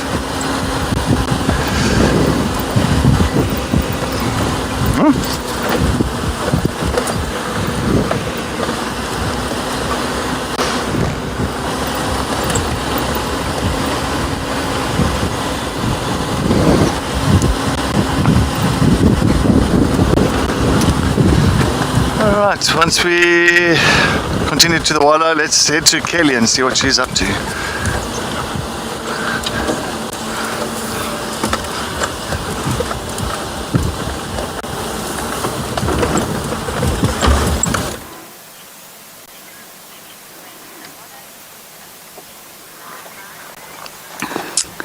So, Cedric's going for a wallow, is he? I'd be fascinated to know where he's going, because I might just pop by and say, how's it? I've just got to Buffelshoek Dam, and there's actually some really nice bird activity here. There's a beautiful pied kingfisher, very typical pied kingfisher pose, and they will find a branch here and watch for a little fish in the water there. This actually looks like a female. This bird's got its beak open. Same as I was saying about the elephants earlier, increased surface area allows for heat dissipation. You'll often find birds with their beaks open. So this bird's hot. Basically panting to allow more heat out of its tiny little body. This looks like a female to me. The males have a thank you for showing us. The females have the way I was taught.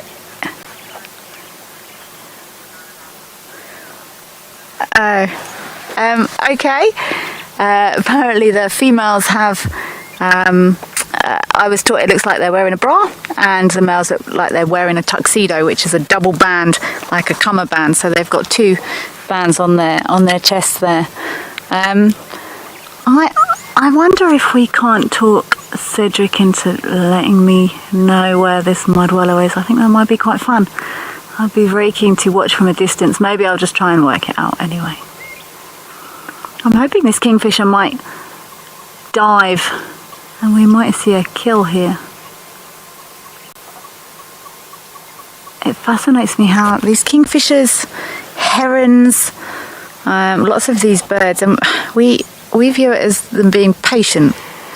But it's just birds being birds, really. This is what they do. It's not like they're sitting here going, "Oh, I'll give it another couple of minutes and then I need to go and get to the shops before they shut," or anything like that. This is what they do.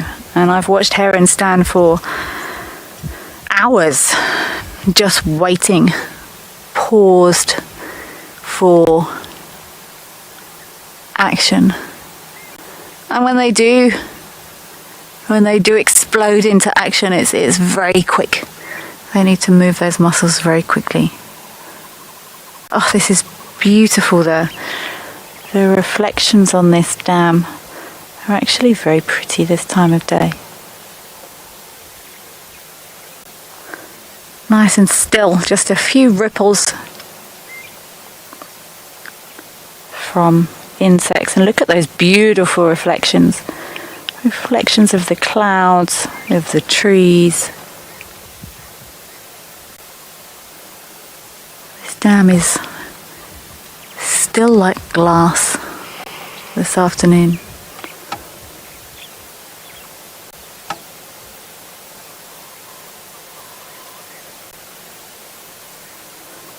I can hear the of these European bee eaters. They're going to be leaving soon.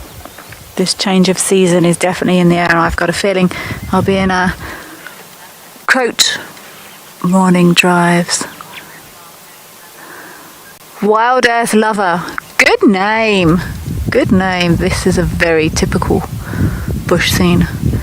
And how lucky are we to be able to sit here and soak it up.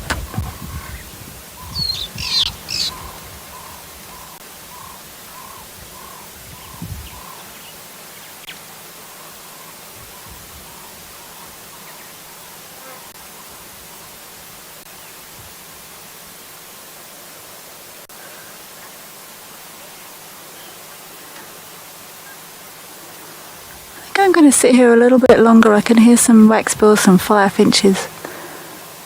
I do like a bit of birding practice. So I'm going to give it a bit more time here, and I'm going to send you over to Cedric and find out what he's up to.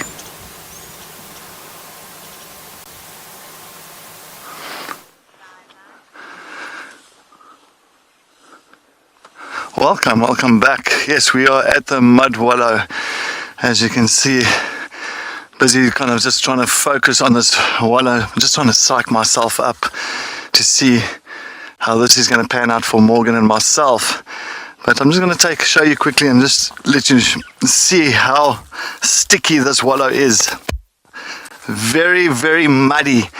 A lot of elephants, buffalo, warthogs, rhinos, they use this mud. So if you look here,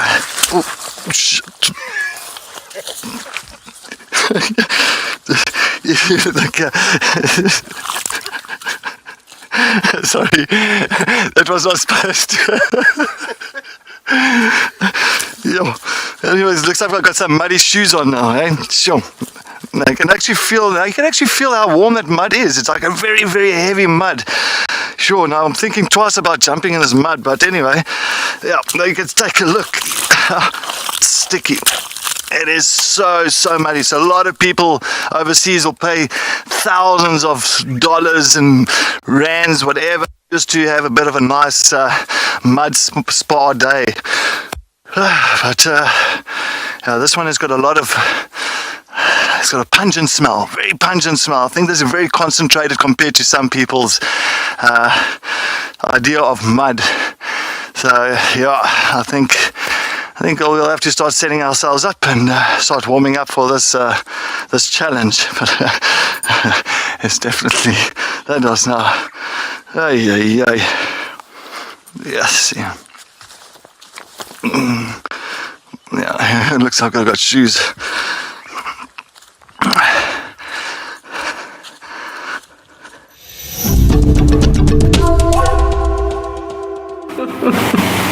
It sounds like Cedric is having a very lucky afternoon. Well done, Cedric.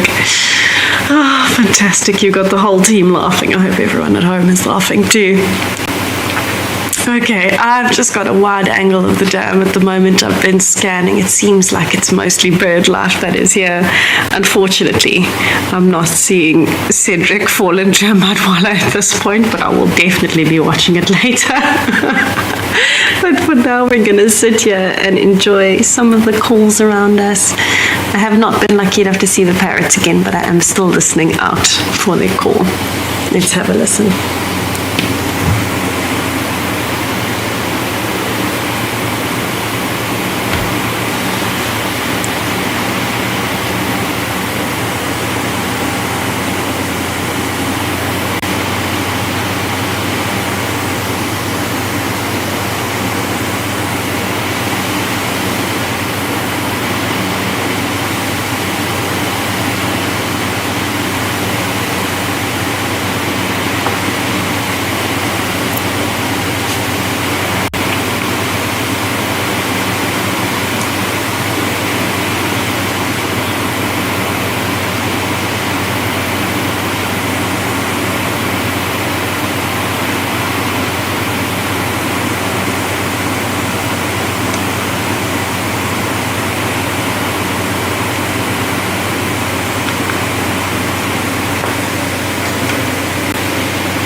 Still haven't heard the parrots, unfortunately, but I'm going to keep checking. It's such a gorgeous afternoon. I feel like we're just going to get luckier and luckier, particularly with birds. So wish me luck, cross your fingers. Let's hope that those parrots come back to the nest sometime very soon, and then I'll be able to show them to you.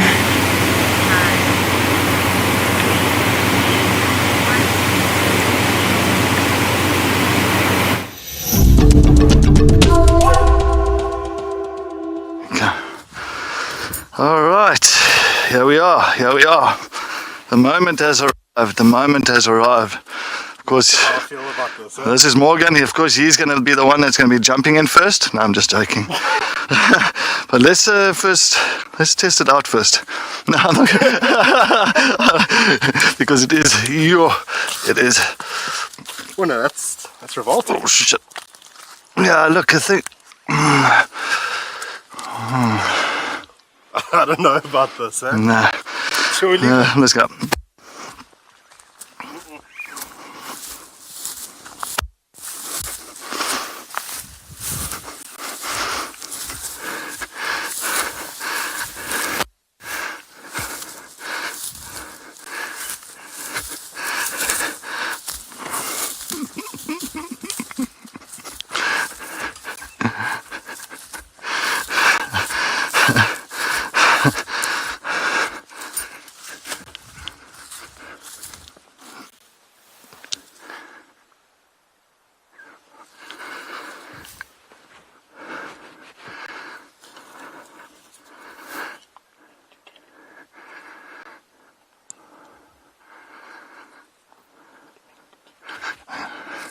Link to Kelly.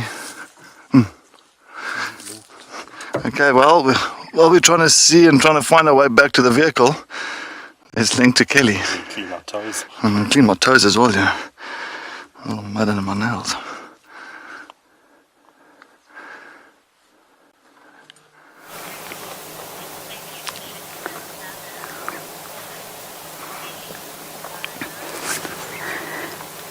So let me get this straight. Cedric and Morgan said they were going to go in a wallow and haven't done it. Do they need assistance? I'll happily go and give them a little shove there. Golf pat from the sidelines. Come on boys, get in there. Don't be ridiculous. I'm going to carry on down the cut line. I'm going to loop around Buffelshoek Dam.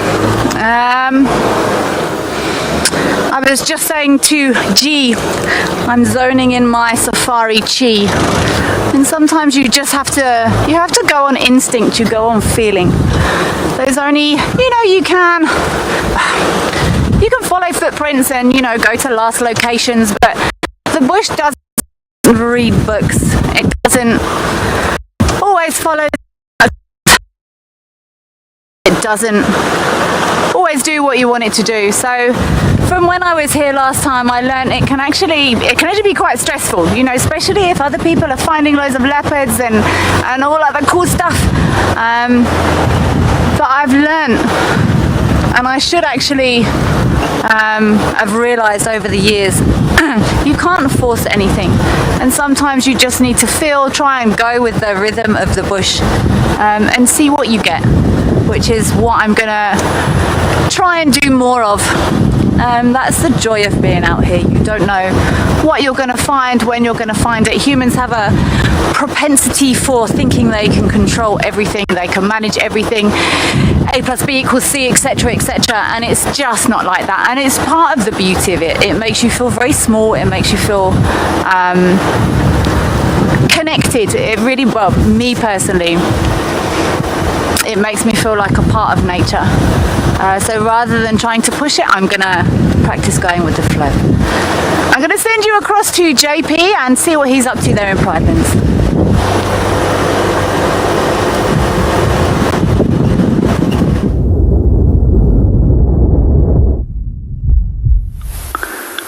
Welcome back to Pridelands. Here we do have an animal that would like to go and wallow in the mud.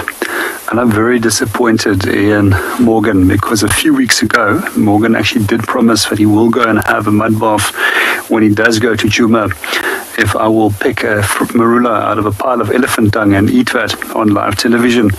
So I lived up to my end of the bargain. I think we need to encourage everyone to encourage Morgan now to take his bath.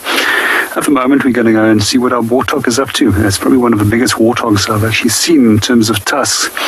And it's quite an impressive size pair of tusks that he has. Even in terms of his physical size, he's quite a nice big pig. And I'm sure that he's fathered quite a few of the little piglets in this area. When it does come to warthogs, we actually see that the males will mate with the females and then move on. And we normally find that the female is responsible for looking after her own little ones. There's a few interesting things that I have seen in the past, and that is where a warthog male was actually attacking young little warthogs. And the female that was not even half of his size then retaliated and started attacking the male to drive him away from preventing him from injuring the little piglets. For me, little warthogs is probably some of the cutest animals out here. I just love baby warthogs.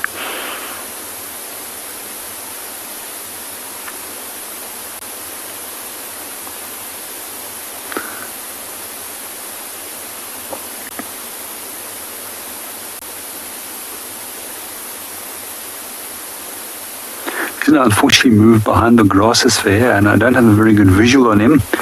But in the meanwhile, let's go and see what the rest of the team is up to.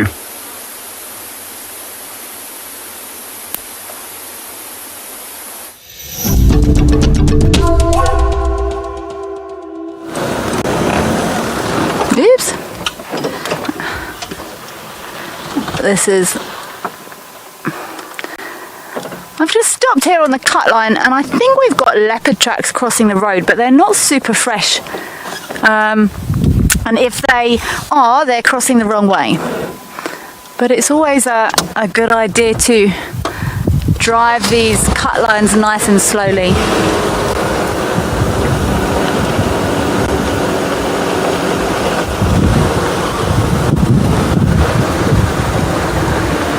Animals often use these cut lines as territorial boundaries. So,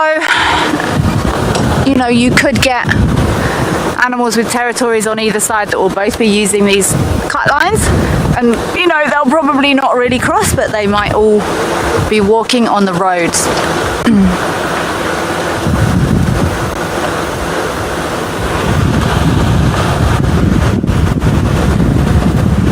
Plus it's nice and sandy, which for me makes it easier to see tracks.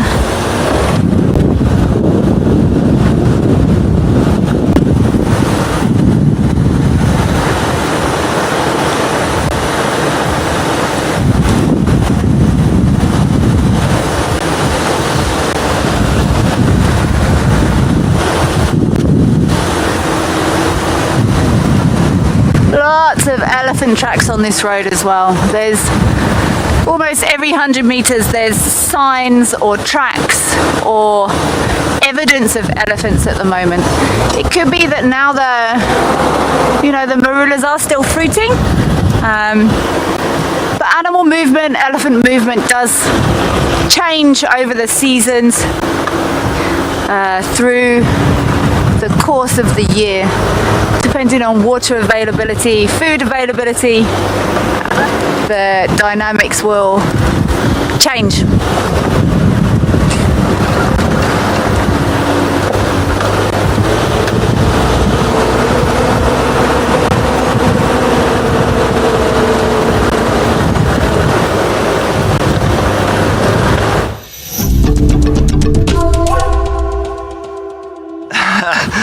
Welcome back. Yes. I know a lot of people are disappointed that I did not take a dive in that water in Morgan, but honestly, that water was a little bit rank. It was absolutely terrible. Being there, just smelling it, just smelling my feet now as it is smelling like it's tremendous. It's terrible. So I can imagine if I had to be driving around for the next 2 to 2.5 hours. With the smell, and Morgan as well, I think we would actually pass out somewhere under one of the trees. Yeah, most probably in the water. We'll pass out in the water. Just as well carry on wallowing till the end of the drive. But yeah.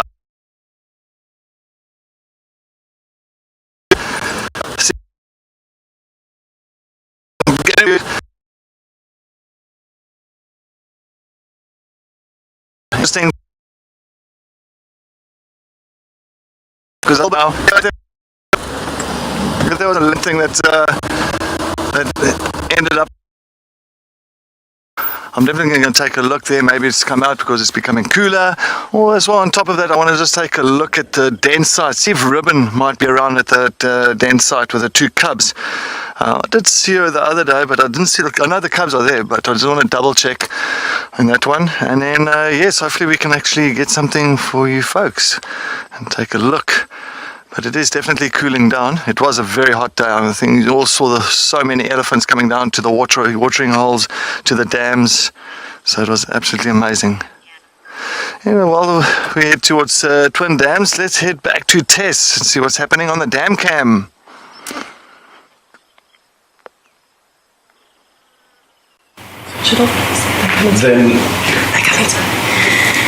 Okay, I'm still looking for my parrots.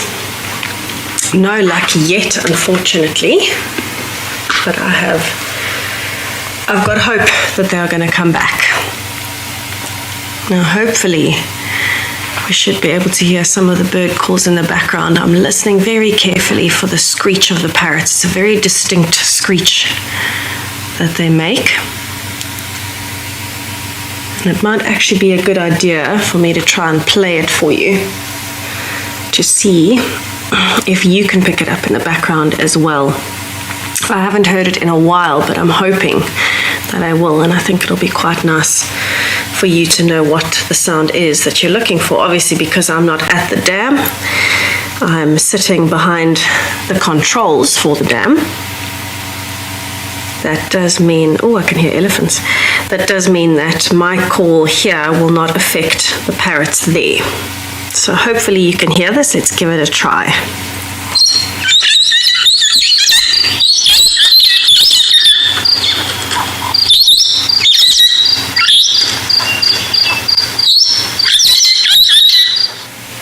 So I'm hoping you could hear that nicely. It is a very high-pitched squeaking sound, and that is what I am listening for. So far I can just hear mostly starlings.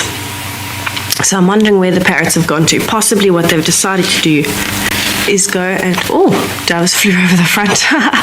Hopefully they've decided to go and have a feed, because they will need to get some food before they settle in for the night, before it gets too late and too dark. But you can see we've got a lot more golden light now than we did, so the sun is definitely getting closer to the horizon. And I've been scanning around the dam. There were some impalas. They seem to move through the drainage line and out again.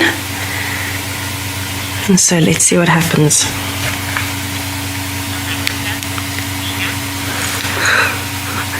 Spas, in terms of parrot species that you would find in South Africa, actual parrots, there's the Cape parrot, the Mayor's parrot, the brown-headed parrot, Ripple's parrot, and a brown-necked parrot. Then there's quite a few parakeet and lovebird species that you would find here. So the actual parrots, you would be able to see 5 different species, but they are, some of them, very tough to see. In this area, we would normally only have the brown-headed parrot.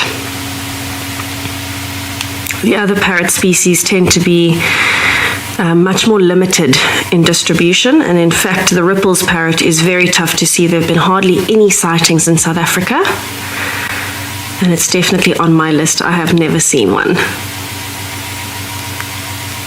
Now that's a gorgeous parrot. It's mostly grey with a little bit of yellow and this lovely kind of a turquoise blue or a cobalt blue on the belly and the tail. Absolutely brilliant.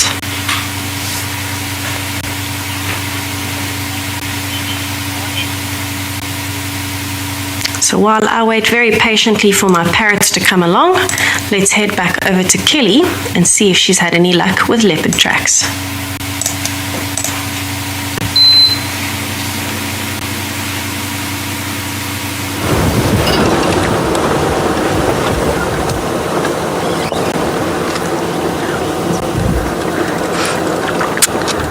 I haven't picked up on any leopard tracks yet. I'm looping around this dam. There's some elephants deep in this. I can't even see an elephant. They're just, I can just see moving branches in front of me here. So I'm just gonna sit for a minute and see which way they want to go. I can't see how many animals there are in here, how many, oh there we go, I can just see an ear. I'm not sure who's in here, what they're up to. So this road hooks quite sharply around to the left here, so I'm just going to sit and see which way these elephants want to go. I'm going to loop around the dam and then maybe carry on towards the south a little bit. I think Marips has been hanging around towards the south of the property, so I might have a little look around there. But as I was saying earlier, I think I've learned about Djuma now. It doesn't seem like there's any inactive areas. You're as likely to get lucky in one place as you are in any other spot. So my tactic has been just to drive slowly, take my time, look for tracks, listen for birds, and see what turns up. I think this is a breeding herd in here. Oh, there's a branch moving in front of me, but it looks very low down. I think that is an elephant. I think that's an impala in there. Yeah, there's also some impala in here. Well done. Well done, G. I was struggling to see what that was. Some little impala noses. This time of year the grass is turning, but it's still so thick in here, and they're looking straight at us. But they don't seem too worried. These impala, they are impala, aren't they? I can't even say yes they are. And you see how those heads are just above the grass. Ooh, I wouldn't want to be an impala in this thick coverage, and these elephants are very close to them. I'm surprised no one's got a fright off anyone else.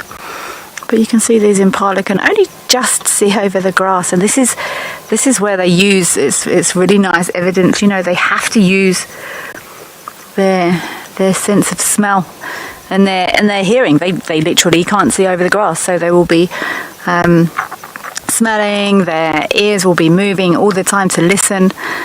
And this is why if we are on foot in the bush, we use the wind. We try and work with the wind in our favour. So if the wind is blowing one way, we will try and get downwind of those animals so they can't smell us coming. But that is actually what predators do as well. If we can think to do it, then it's pure instinct for predators, and they actually do it a lot better than we do. Well, a lot better than I do anyway.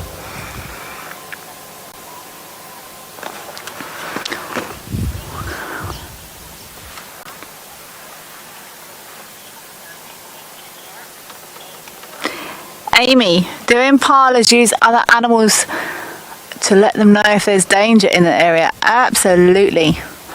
All animals will. It's nature's just so clever how it can all interlink. And I'm sure, you know, if an impala snorts, I'm not convinced a bird would go, oh, that impala's saying a leopard there. But animals recognise other animals' alarm calls. And if one of the... I can hear our elephants moving now.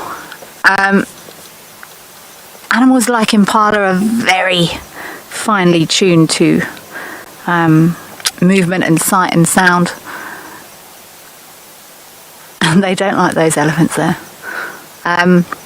So yes, impala will use other animals, as will zebra, as will giraffe. All animals are aware of other animals' alarm calls, and we often say if we see a predator hunting and one animal sounds the alarm, baboons, monkeys, they're a dead giveaway. They often have a lookout sat on the top of a tree, and if you get a leopard stalking through grass, using shadow, using cover, but there's a baboon sat up on a tree and a baboon gives an alarm call, then the game is well and truly up. There is no chance that that leopard will be able to carry on its hunt if they give the game away. I still can't see what elephants are in here. I think I've seen one.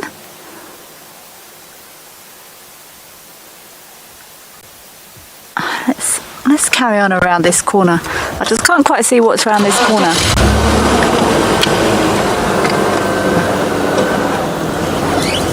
But I am going to stay in this area. I'm going to keep looking for leopard tracks. I might try and get down to the cut line there in the south. I would love to see if we can't work out where our lines have gone. In the meantime, I'm going to send you over to Tess and see what she's got there on Dancam.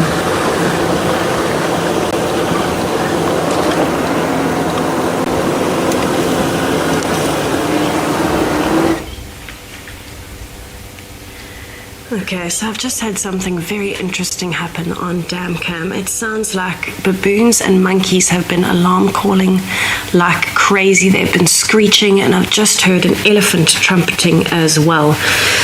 So I'm not sure if maybe Cedric or Kelly are close by, if they want to come and have a look, but I will keep them updated as well as we go. It was so loud, and it sounds like, to me, like there was something that they were very unhappy with. So I'm just checking up this drainage line, because that to me is where the audio sounded like it was coming from. It is quite tough to tell because we're working from a remote camera, but you can hear how the audio changes as you move the camera. So to me, I think there might be something in this drainage line, maybe close to Gallagher Pan in this area.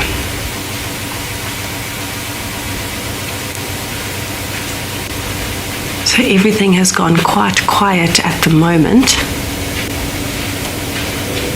but I am still scanning just to make sure I'm not missing anything. Thank you, Kelly. Kelly's going to come and have a look. It certainly seems like there are quite a few animals that are very unhappy, and for a baboon to alarm call, it wasn't just one, it seemed like the whole troop was alarm calling. That says quite a lot. I'm hearing a strange sound again. Sounded like maybe a baboon chatting. but baboons are one of the more reliable animals in terms of alarm calls. So the baboons haven't called, unfortunately. You wouldn't have heard them yet because they stopped just before I went live. But I'm listening to see if they start up again. But baboons are one of the more reliable animals in terms of alarm calling. They really do tend to only alarm call when there's something serious, and in particular, the whole troop will only alarm call like that if there's something serious. Something they perceive as a real threat.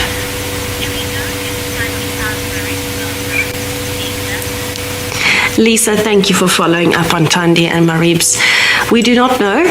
She was somewhere on Chitwa this morning, close to the airstrip, and Marib's tracks were going towards Ledwood Road. So it seems like they're in a similar area. What happened this morning when we went to have a look at the tracks was that Tandi's tracks went straight east on Gowrie Main from the Mulawati drainage line, which is where we lost visual of her.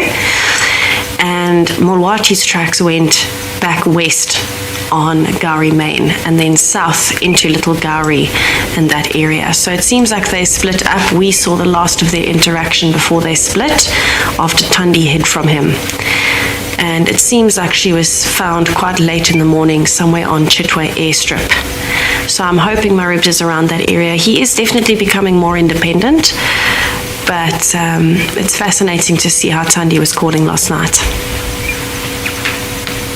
So I'm going to keep listening for those alarm calls. They were very loud, and I'm hoping that they might start again so I can help guide Kelly to where they might be coming from.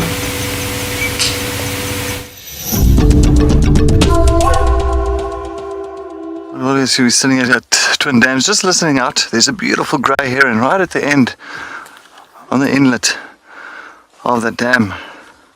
Really, really stunning grey heron. I've just been watching him fishing. And just have a look how sometimes when he moves so slowly. Make double sure that it's not making too many ripples in the water. But now and again he strikes, but it's just like I was watching a greenback heron the other day. Very, very fast strikers. And when he sees something, he'll go very low with his head, but very slowly, and then he'll strike at a tremendous speed. Now you can see the ripples around his legs or around where he is. You can see that's all like most where fishing, little fish trying to get away because he's trying to move those long talons through the mud and disturb it. So as soon as it disturbs it a little bit underneath the water, of course, little fish start moving around, or even tadpoles. And we've also got a frog called a platanne.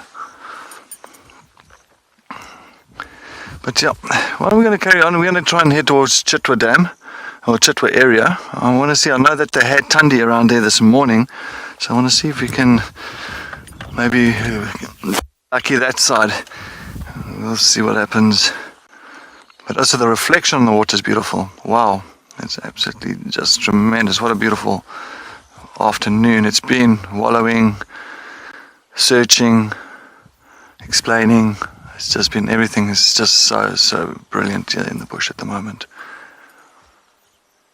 Please send comments, questions. We're all waiting for more comments and questions. It'll be fantastic to give you feedback.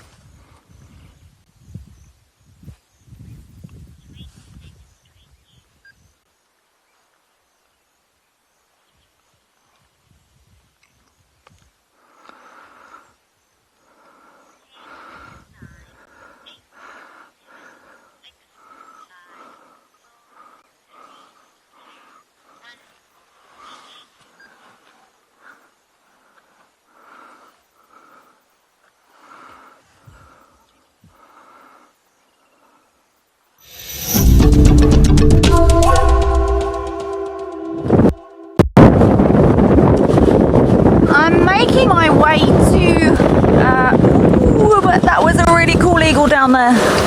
You watch it fly.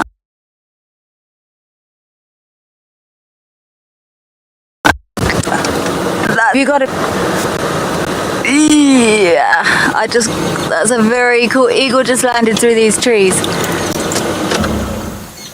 I'm not sure what it is. I think it's an African hawk eagle at first glance. I'm gonna, yeah, I think so. I'm gonna, I wanna follow up. Tess said, sorry. Gee, thank you. Beautiful. I can't drive past an eagle without looking. But I'm gonna carry on. I wanna see if there are alarm calls at the dam with Tess. There's no I in team. So I wanna get there as quick as I can to see if we can't work out what's on there. It's often the best way of finding your predators is using other animals to get there. And this, it never gets old trying to work out if there's a predator somewhere. It really excites me. It's like, oh, you never know what you're going to find. You might find something, you might find nothing. And like I said earlier, this is what I love about it. You never know what's around the corner. Perfect time of day. The heat's just coming out the air. Let's see what we've got.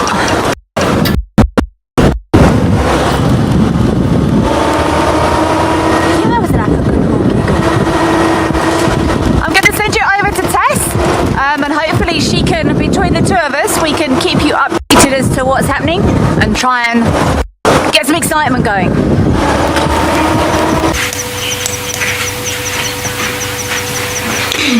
Kelly coming in to save the day. Thank you, Kelly.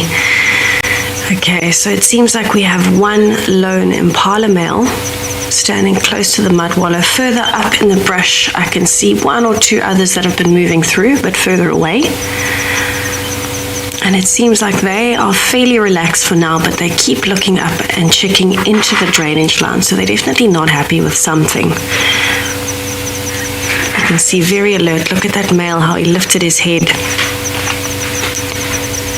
So it definitely seems like something disturbed them. I don't know if it's already moved off and maybe that's why the alarm calling has stopped. And this would be more likely if it was something like a leopard. Baboons in particular will alarm call like crazy for a leopard. And what that means is that once the leopard has been spotted and it starts being alarm called at, it usually actually leaves the area quite quickly because the baboons will attract a lot of other predators by making those alarm calls.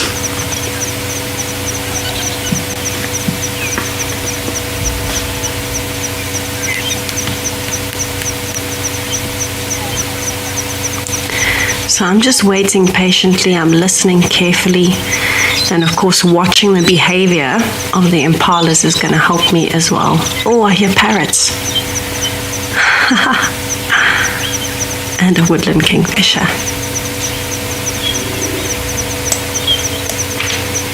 You can see that impala keeps looking up.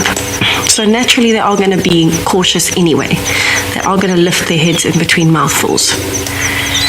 But it just depends, because it's getting dark, I'm very hopeful that that means a predator is going to be moving. So I don't want to stay on one area for too long, because if that leopard, for example, if it was one, has dodged those baboons, it's going to end up going through the thickets on the other side of the dam that you can see as the light is fading, and then it's going to pop up closer to the dam wall. So as I'm going, I'm kind of just stopping every now and then, looking for movement, zooming in if I do see any movement, and then moving on.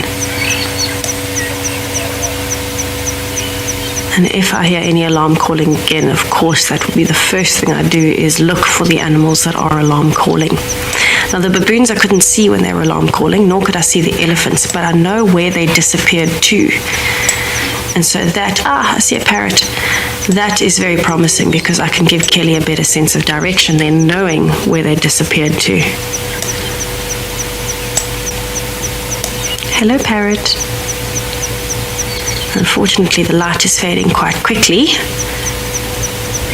but we finally got the parrot. And I'm wondering if the partner is in that hole somewhere.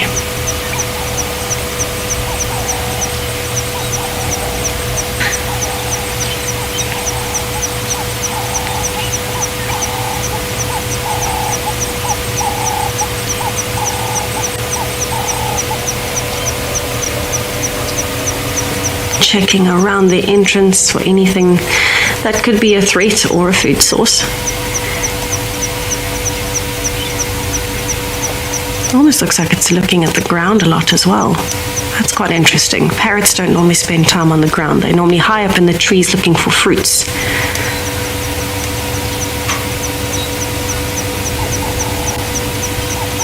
When it turns its head like that, it's either looking up the tree or down towards the ground.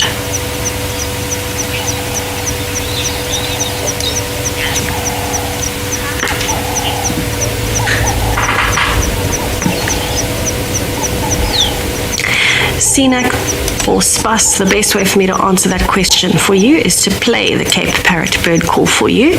So the brown-headed parrot was that very screechy one. All parrots have the screechy call, but let me play the Cape Parrot call for you. Let's have a listen.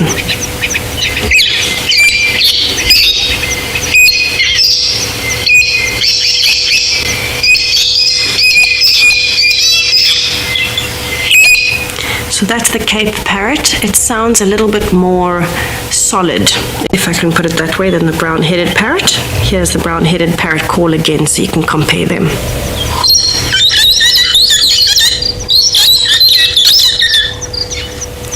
So the brown-headed parrot is a little bit higher pitched with a little bit more activity bouncing between different tones in the call, where the Cape Parrot is a more solid tone.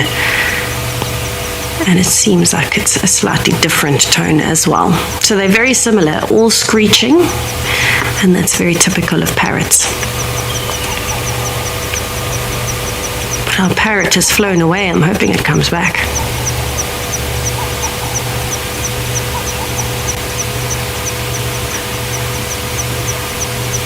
Waiting patiently. It's always a game of patience in the bush, isn't it? One of the best things about it, it's always so rewarding when you do find something or you have an amazing moment, whether it's with a bird call or a nice sunset or anything like that. It makes such a big difference. When you've had to be patient for it, it makes you appreciate it even more.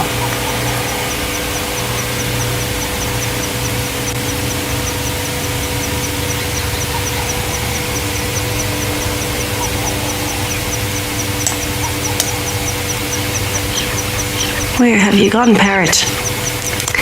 So I don't think at this stage that the parrots will actually be roosting in that nesting hole. They'll probably be sleeping together somewhere up on a tree overnight. They'll only start using this when it's ready for her to lay eggs in. But I am going to stick around. I'm going to scan quickly again just to see that I'm not missing any activity from a potential predator, and send you over to JP and catch up with what's happening in Pridelands.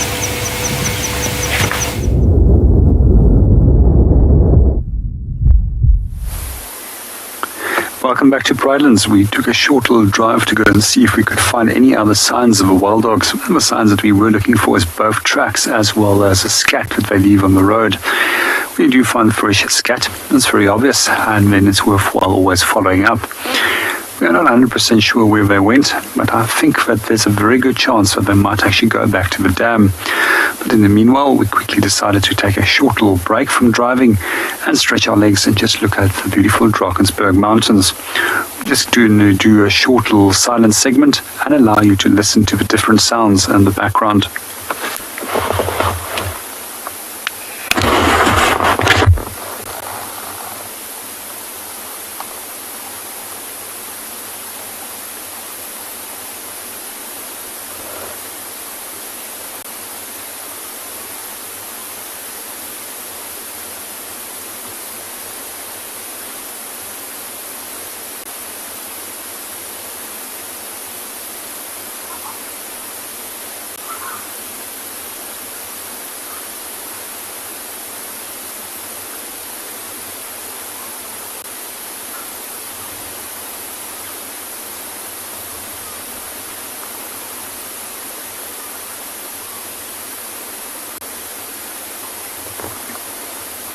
Well, we're going to continue our drive and go and see what's happening at the dam.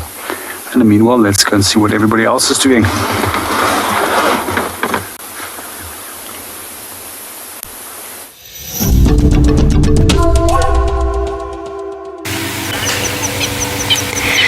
No luck yet with my returning parrots.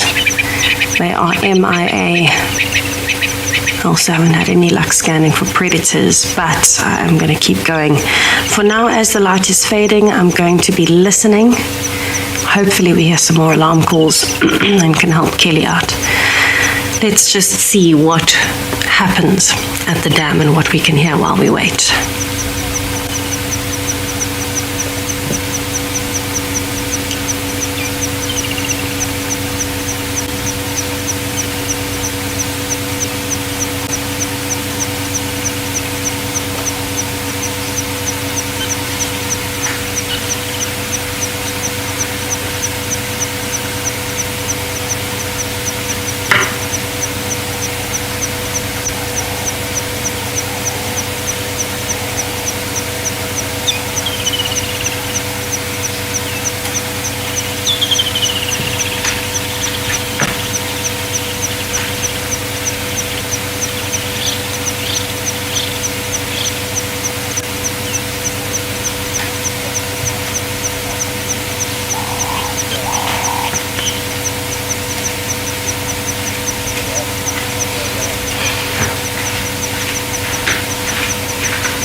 So I can see a bit of bird activity with some doves coming down to the surface or the edge of the water. But I haven't heard anything else yet. So I'm just starting to scan a bit to see if there's anything else approaching the edge of the water.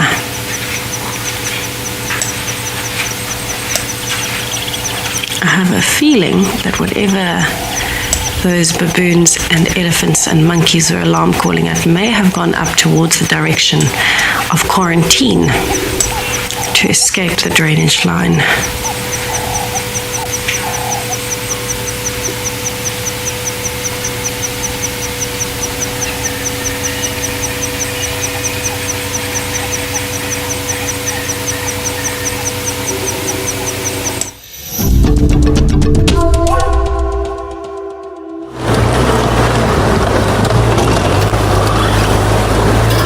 Thanks, Tess. I'm just round the back of the camp at the moment, and I'm actually going to just quickly check Galago Pan here, and that's exactly the way I plan on going. I want to do another loop around quarantine. Oh, sorry, Hornbills. Did I interrupt your bath? What are you doing there? What are you up to? Are you having dinner? Shame. I scared his buddy off. You carry on what you're doing there, Hornbill. I'll wait. We'll hear alarm calls from here if anyone's calling. I love watching these hornbills. I think they've got so much character. I can hear some mouse birds calling as well. Oh, yum, yum, yum, yum, yum. And there's a partner there. And one at the back.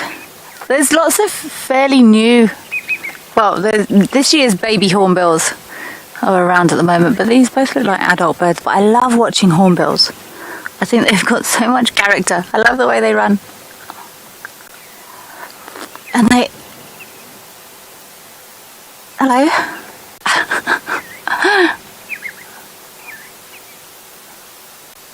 They're actually incredible hunters. I've seen them. It's gonna. What are you doing with that stick? What can you see on there? They always look like they're thinking about something. Lots of animals and birds, you know, they're fairly. They can be quite expressionless, but hornbills to me always look like they're thinking about something, considering something very important. Okay, the birdies have moved. I'm going to carry on, check the pan quickly, and maybe loop around quarantine. There's such nice drainage systems around the camp here. Oh, sorry. There's such lovely drainage systems around the camp. Perfect for leopards. Oh, hornbill, such a beautiful and awkward looking bird. I agree. That sort of, that difficult run, like a waddle, cross between a hop and a waddle. These, what would that be? A huddle, I suppose? A huddle? Oh dear, I'm making up words again. Yes, very awkward looking birds, but I like things with character. I love looking at animals and trying to understand them, trying to interpret their behavior. And while we can't gauge exactly what they're thinking, oh, that sky is beautiful. We can't gauge exactly what they're thinking. I do like to try and work it out. I'm just going to sit here just for a minute or so, have a look at this beautiful sunset and have a listen.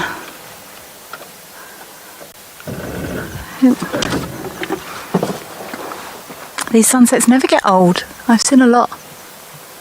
They're always different.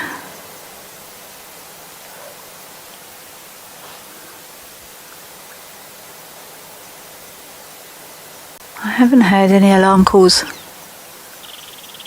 yet, but I'm listening. And like I keep saying, it's a fantastic way to find predators.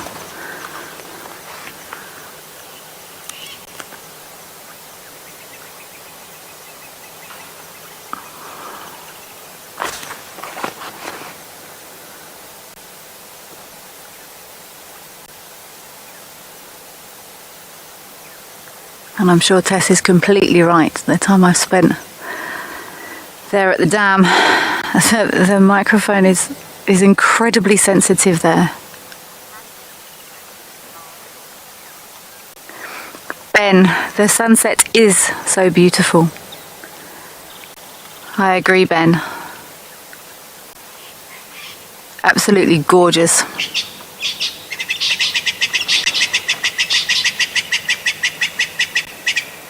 It's nice to just sit and listen and watch as these colours change. Thank you for your comment, Ben.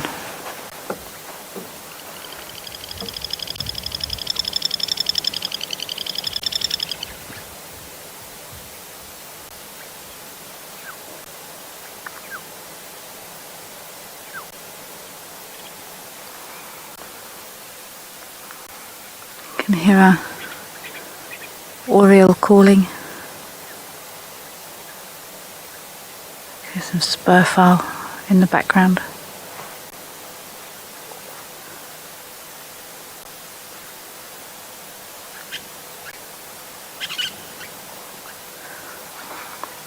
Red-billed buffalo weavers.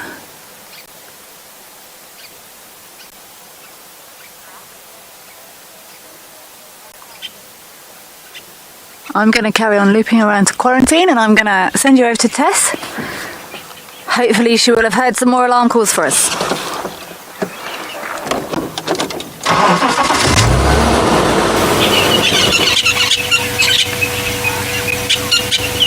Oh, Kelly, thank you so much. You're wonderful. So good to have Kelly back. So I'm not hearing any alarm calls at the moment, but I am hearing a lot of red-billed buffalo weavers, and their nest is just above the dam cam in the tree. It's quite a loud call, quite harsh, because it's very high-pitched, but a fascinating call to hear.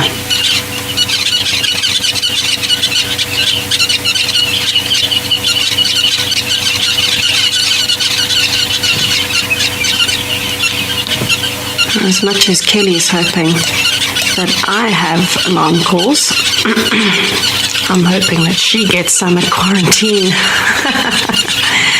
I haven't heard any since. So whatever was there has left the area rather quickly.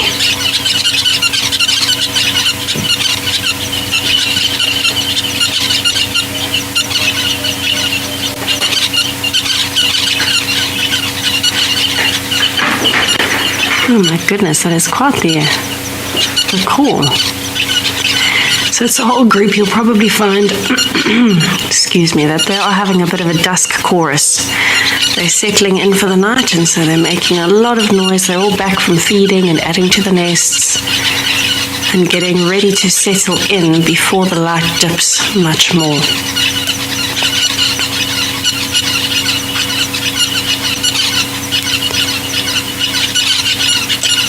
Of course, one of the things that is always fascinating on dam cam is your brain starts picking out images.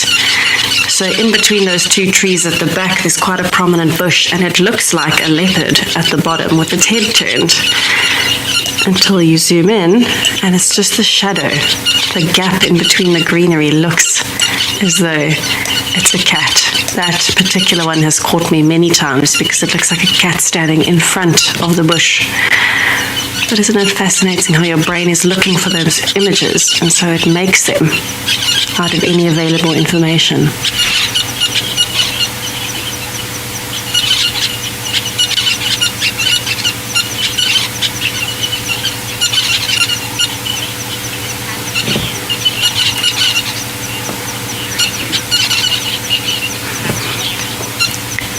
Tattooed ear, pretty much any predator might investigate, especially the larger ones, when there is baboon alarm calling. But it would be mostly things like a clan of hyenas or individual hyenas, as well as lions.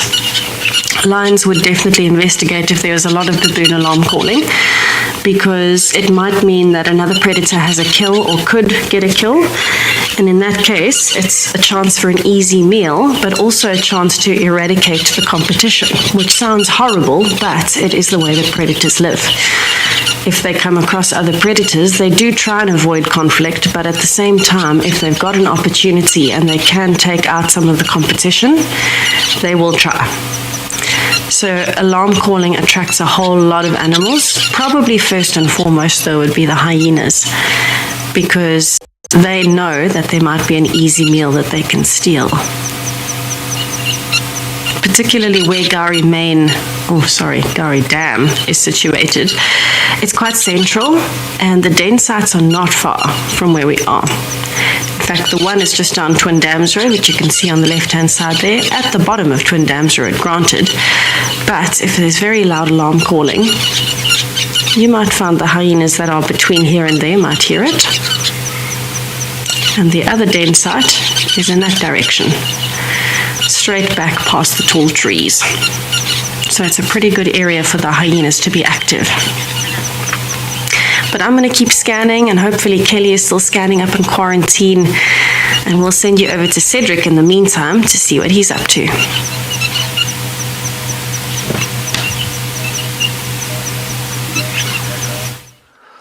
Oh, welcome back here on Chitwa, just be on the S. I forgot that one, mistaken. It's not a warthog, it's like by accident. It just came out wrong.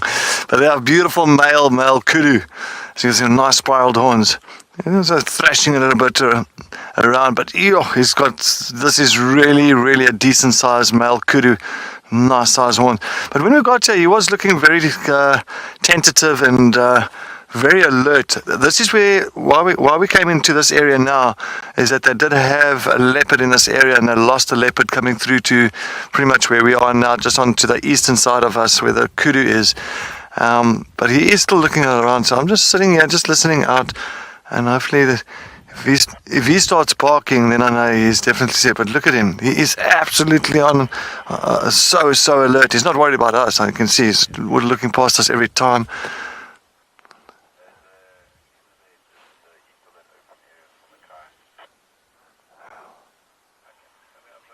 If he starts barking, then you know he's seen something.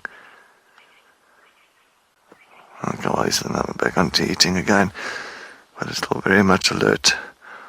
But nice spiraled horns, and many times they will travel in bachelor herds. So you'll find not just one, several of them together. The whole idea of that is just like the impala, very much safety in numbers. So they really kind of look out for each other. Nice big ears, fantastic sense of hearing. That's a good eyesight and good sense of smell. And we can just take a look quickly on the other side. Just a beautiful sunset. Absolutely, once again, another amazing afternoon with that sun setting behind the Drakensberg Mountains.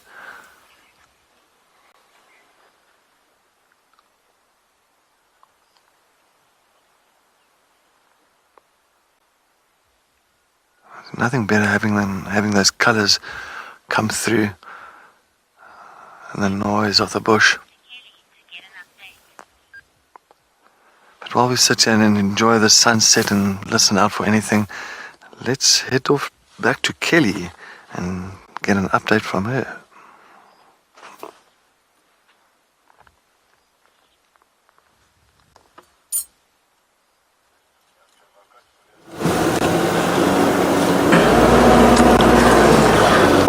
I have been round the back of the camp and I haven't heard any alarm calls, so I'm now dithering as I have a tendency to do, and I'm torn. I'm not entirely sure where Cedric is. I'd be keen to find out where Cedric is at the moment. I'm torn between going down to check around Zoe's and Rebecca's road or heading back down towards Twin Dams. Okay, I think Cedric's in Chitwa. In that case, I am going to go down back towards Twin Dams. I'm going to carry on my loop through Quarantine. There was some leopard tracks on the road there going down in towards the drainage, which does take us through to exactly where I just was. But there's no alarm call, so I think I'm going to carry on, go back around the dam. These impalas here look very relaxed. Where are you going, guys? Hey, that's cool. I think they're all going to cross the road. They're going to run across the road. These are not running for a predator. They're just going over there.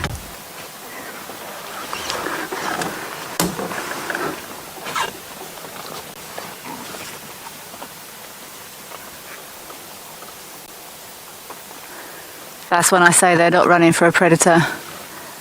And then a leopard jumps out and munches one of them, which is fine. There's a huge group over there still going.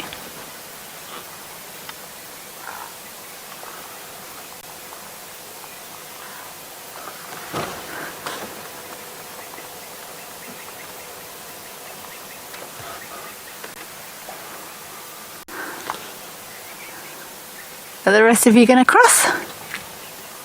No. Okay, that's fine. We shall carry on.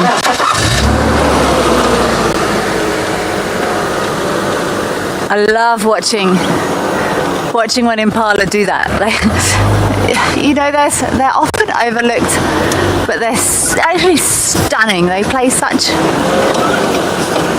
I'm going to be really distracted now looking for leopard tracks. They're such stunning... Oh, look, sorry girls. Sorry. Let's watch the rest of you cross. I thought you'd finished. I thought you'd all finished. Oh, they're looking a bit nervous now.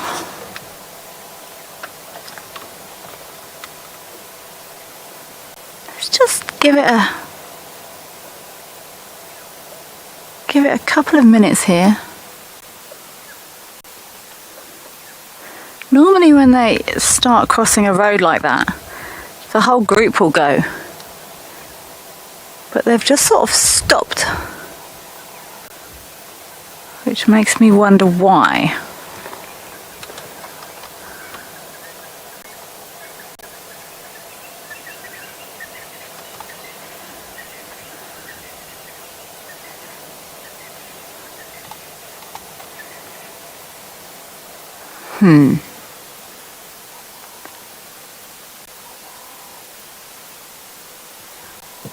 Okay, they've stopped again. Sorry. Okay, let's carry on. I did say I was going to be incredibly indecisive now. But that's alright. Let's carry on around Quarantine and listen and start making our way. Cedric's not there. From what I can gather, there has been quite a lot of leopard activity down around the Twin Dams area recently. But I've also learned about this property. It's not a massive property, and everything can be somewhere 1 minute and then is somewhere completely different. So I'm going to head down in that direction. We will see what happens and take it from there.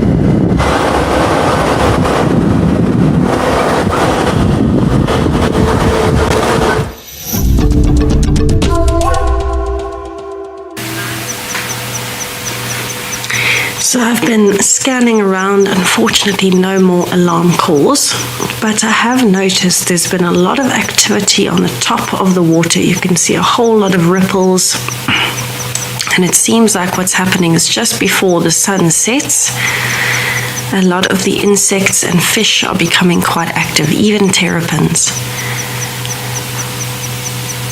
And it's quite beautiful to watch all the ripples on the water with the reflection of the trees. And if you listen carefully in the background, you'll hear quite a few birds calling, and we're starting to have some of the nocturnal ones joining in now, even nocturnal insects.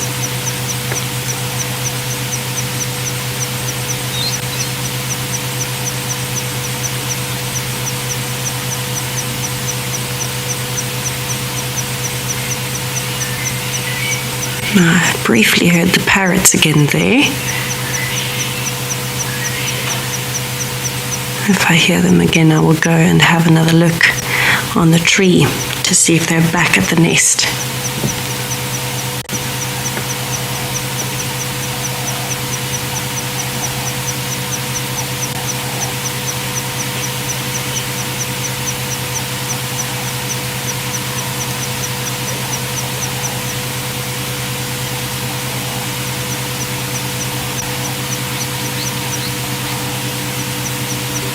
It's wonderful to see so much life in the water. Look at all those ripples. They seem to come from every direction, and they're all colliding somewhere in the middle, creating gorgeous patterns across the water.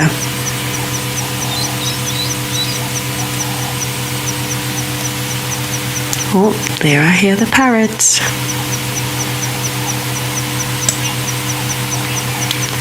So I'm going to head over and have a look if I can find those parrots. I just love something unusual, and that's definitely what this is, having a look at all the ripples on top of the water. Really quite a gorgeous view with all of the interference on top with the waves.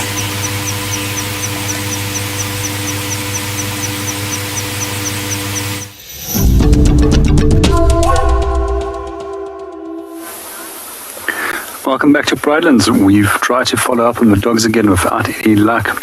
However, we do have a beautiful sunset to share with you. We're just going to do a short little silent segment before we say goodbye for the evening and allow you to listen to all the different bird calls. Some of the calls that you might hear is from a different number of hornbill species as well as francolins.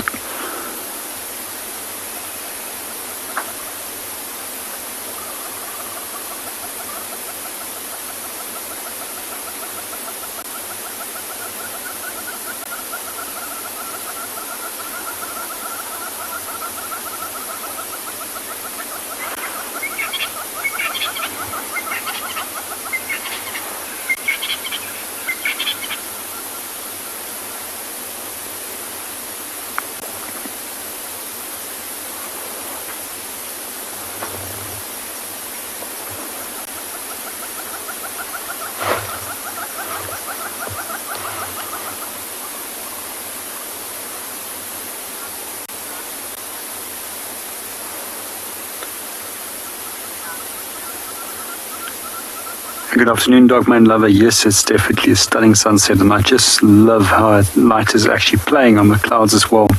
But what I'm also enjoying is the different shapes of the clouds, and I always start playing little games with what they can be. A little bit earlier, they were looking like a dragon and then like a snake.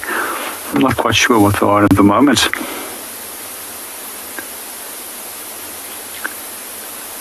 Maybe the one closest to us actually looks like the head of a crocodile that just breaks the outline of the surface with the eye sticking out. It's sometimes nice just to play with the shapes of a cloud and do something a little bit less serious and just enjoy the sunset at the same time.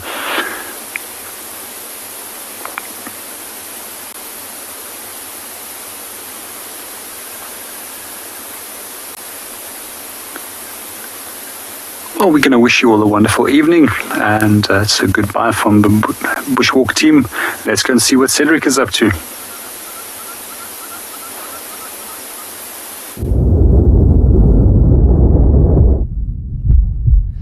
Yes, welcome back here, still with a beautiful sunset on Chitwa Chitwa. I just want to quickly just say, of course, when we did go in Mudwater and I had a bit of a slip there, I do apologize about the inappropriate word that came out. I do apologize to everybody on that. But luckily I didn't fall completely in. Luckily it was just my feet. But it was a bit, caught me by surprise as well.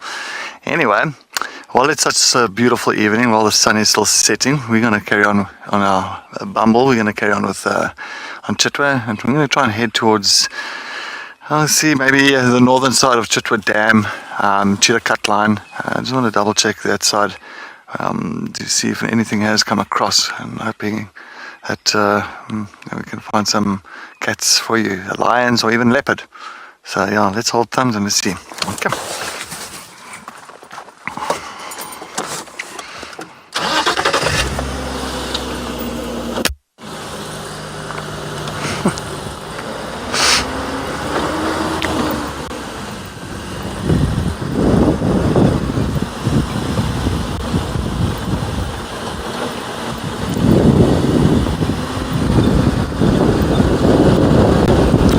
We'll carry on down the airstrip to the northern side of Chitwa Clearing.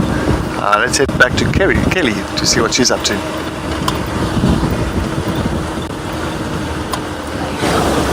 Come.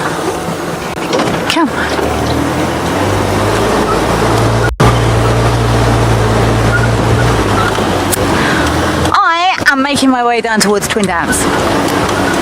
Slowly, I'm not rushing. It's a really good time of the evening to just take it slow and see what turns up. So the light is nice and soft, nice and gold now. It's actually supposed to be super hot tomorrow, but I think there might be rain or the forecast apparently. It's getting quite late in the year now to get rain, but it's not impossible. So we will maybe see. Hey, we've got a hyena over there. Hello. Where are you off to? And who are you? Hyena looks like it's sniffing something. Okay, come on everyone. Who's this? Someone help me ID this hyena. This hyena's smelling something. They've got an incredible sense of smell. Are you gonna come say hi?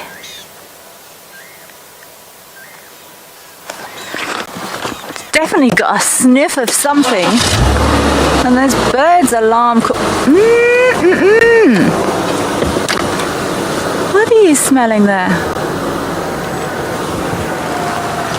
You watch the hyena for me, Jim. I'm just going to back up and see if we can't get a better view to find out who it is, or indeed work out what this hyena is snuffing. What are you snuffing and where did you go? Where's she? Is she? Further.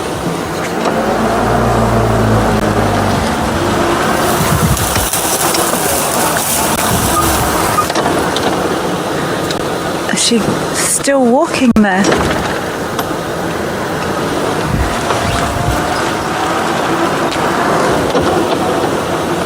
Where you go? No, she's still there. Is she still the other side?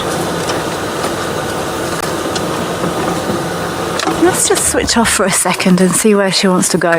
It looked like she was going away from us and then almost got a scent. She almost stopped and had a sniff around and then changed direction. which tells me that she did pick up a scent of something. Because animals, they will sometimes, but there's normally a reason animals do something. Okay, thank you, people out there. Apparently this is Corky.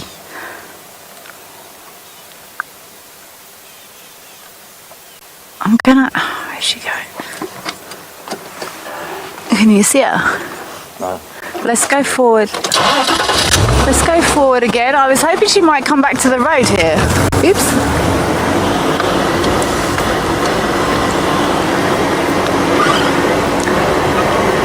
Hyenas can also be good indicators of leopard. I haven't done it for a while, but I know Chris actually had a fabulous sighting when I was here last, and he called it absolutely to the T. Oh, I don't know where she's gone now. That's sad. Yeah, I think maybe she's carried on in the same direction. That's the way we're going, so let's carry on. But yeah, the fabulous Chris played an absolute textbook demonstration of animal behaviour interpretation, and he called it to the T. There was a hyena walking and sniffing, and he said there's a leopard here, and then sure enough a leopard appeared. And it's experience. It's purely experience that allows guides to do that. I'm going to carry on down towards Twin Dams, but it was nice. We got a view of Corky. She is looking fine and round and in good health. But I'm going to pass you over to Cedric and see what he's up to there on Chitwa. Yes, welcome back. You can see we've got one of the hyenas here at Chitwa. It's pretty much in the Molawanini. It's one of the other drainage lines further east of the Molawati. Anybody can quickly identify that hyena that's walking away now. That'll be fantastic. I can't. I don't know who it is. I try to take a look. Unfortunately, it's going now in the thick stuff. There was a second one there as well that moved further in front. I think I might go down to Chitwa Dam. I think I might actually quickly shoot around to Chitwa Dam and then see what happens. So I'm going to head into the Molawanini. Chitwa Dam is just to the south of us. Both those hyenas are heading that side. Maybe they're following a leopard. We don't know.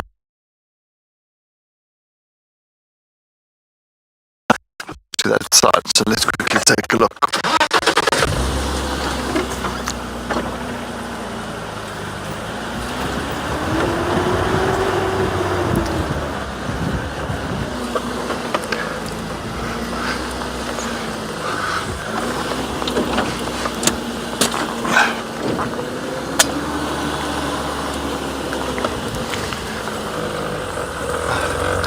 Any Chitwa stations copy me? Hello. Afternoon. I just want to find out, is your car in front, your Marty, is it open? Can I go in front there? There's two Misi that side. Copy, thank you.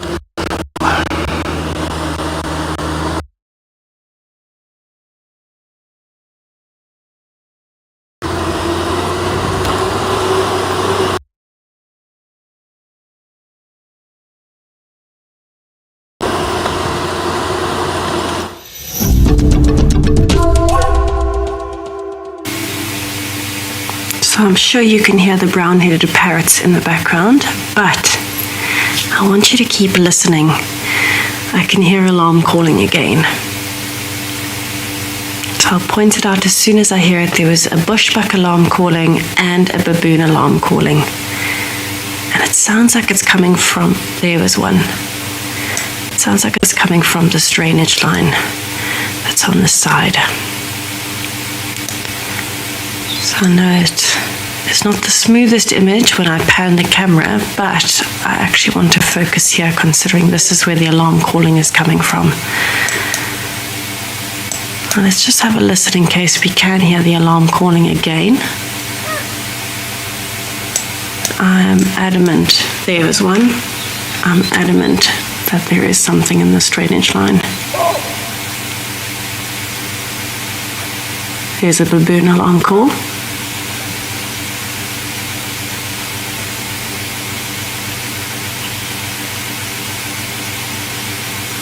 There is something going on here. I know Kelly was just chatting about animal behavior. I wish I could see these baboons.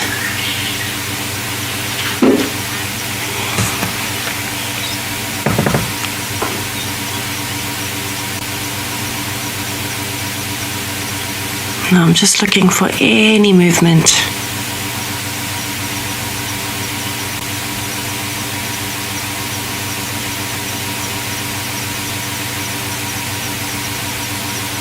I'm just hoping as we're sitting here, we're going to see a leopard pop out of that drainage line and come towards the water.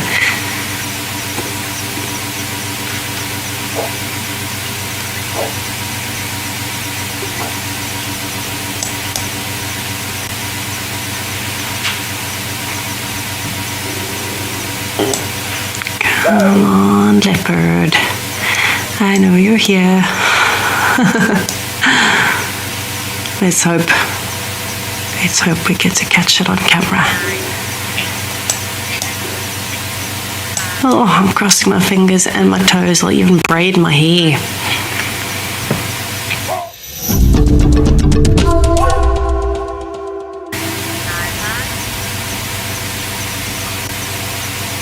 Now, I know Kelly was not successful, unfortunately, around the area of Gallagher Pan and quarantine, but I am adamant that there is something here. I'm hearing baboons alarm calling again. I've heard bushbucks alarm calling a few times as well. And I'm adamant there is something in this drainage line. I wish I could see the baboons so I could see their behavior and see which way they're looking. But at this time of the day, they're probably roosting up in a tree. They're getting ready for the night and not willing to come down onto the ground where a predator will have the advantage. There's the baboon alarm calling in the dimming light.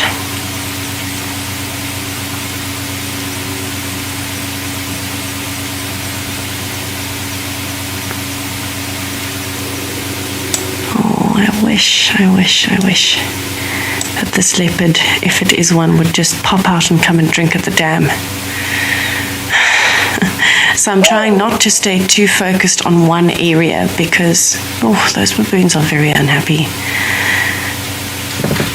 Because if I focus on one area, it's not like I'm on a vehicle. I can't look around and still see the areas that you can't. I'm seeing exactly what you are seeing and nothing further. So I've still got to keep scanning. But listen to how that call is echoing in the drainage line.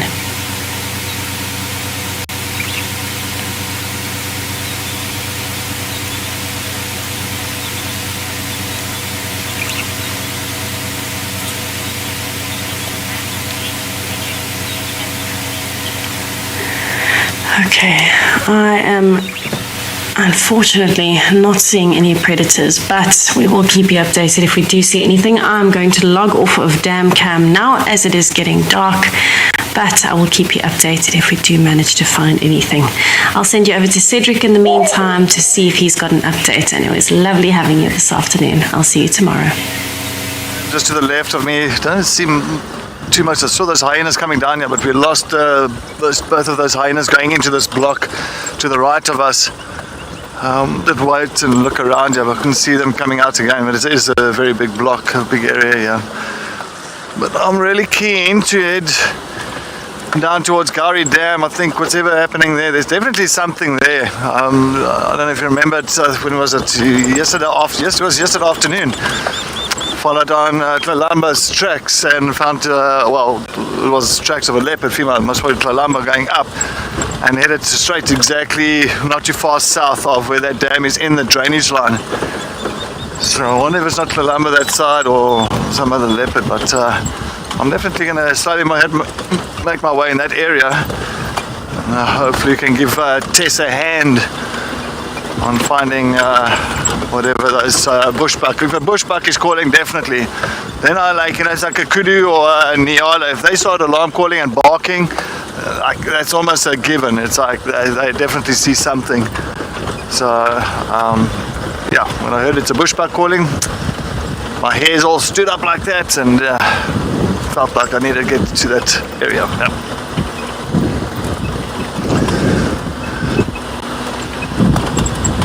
Coming back to it, my feet are solid with mud. It's like solid. I still haven't taken the mud off. I don't know why. Maybe I'm trying to make new mud shoes. Shucks. Yeah, no, that was proper.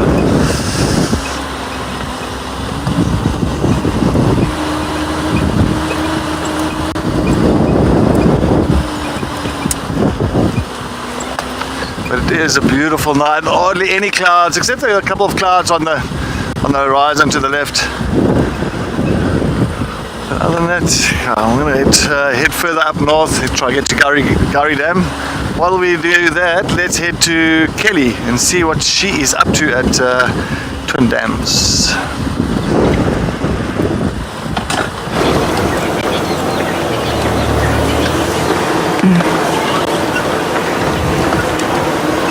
Good luck, Cedric. I'm here, I'm just checking the cut line close to Treehouse Dam. No, sorry, Twin Dams. Oh, so many dams. There were leopard tracks crossing the cut line out of Juma, which doesn't help. So I'm just going to scoot around the dam here.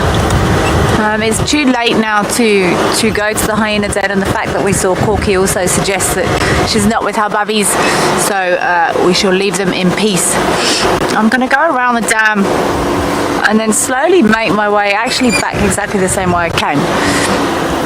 Cedric's completely right. If Tess is hearing bushbuck, then that is a pretty good indicator that there is a predator walking there. So I'm going to just loop around this dam, looking beautiful this time of the evening, and also head back up north and maybe give Cedric a hand there. It's always difficult. You're like, oh, you know, what shall I go for? And like I said earlier, you can never predict what's going to happen. And to be honest, I'm just really happy to be back.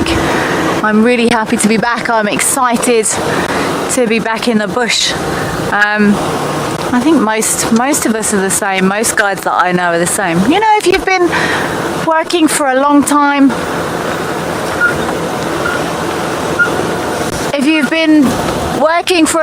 you do get tired, but you have a little rest, get your washing done, and then you're like, oh, what's happening? Cedric, good luck with finding your leopard. I wish you all the very best. But yeah, maybe there's a bit of competition going on this afternoon, Cedric, I feel. Maybe I'll also come back into the area and check the other side, and we'll see what happens, shall we?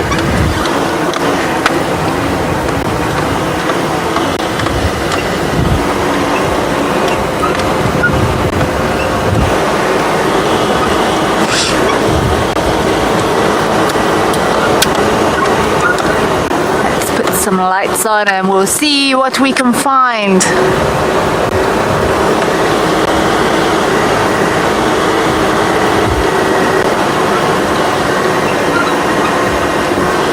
Copy. How far can an elephant trumpet be heard? It would depend on loads of things, as usual.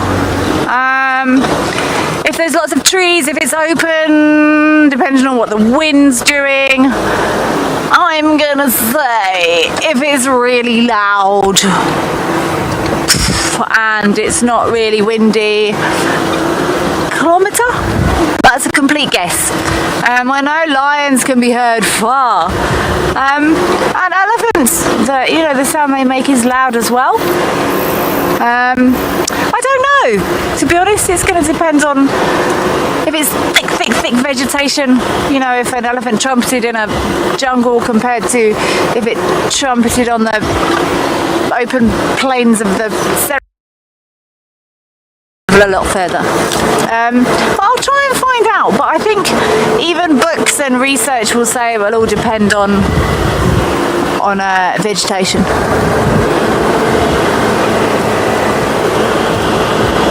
love these questions. They really get me thinking.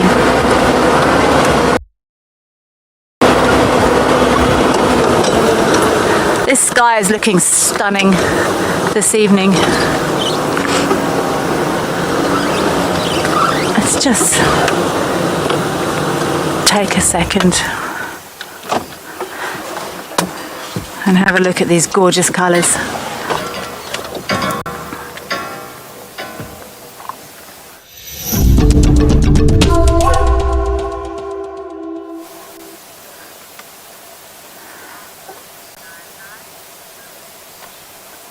The colours in this sky are absolutely beautiful. Let's just take a moment and appreciate these stunning colours that nature gives us almost every evening.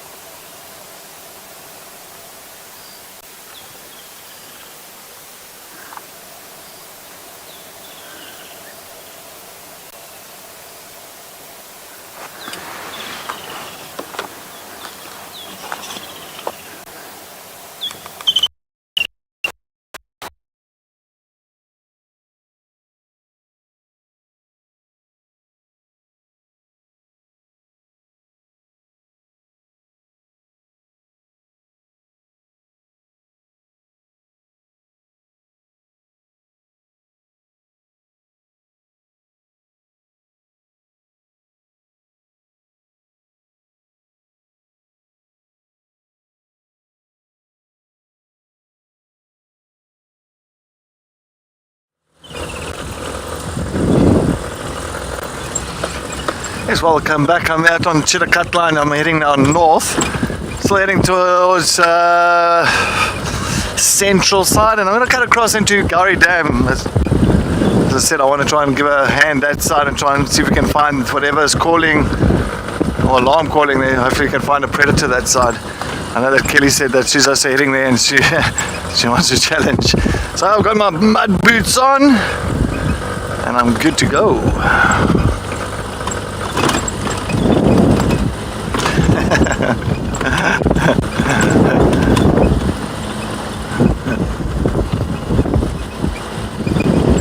And maybe an owl or owlet on the way.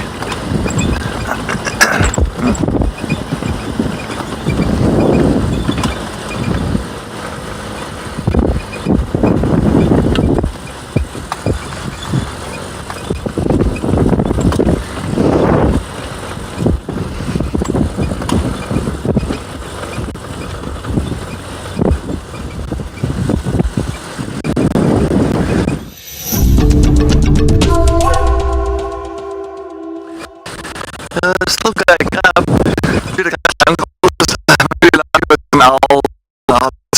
Even a chameleon or a genet. Something nocturnal. But if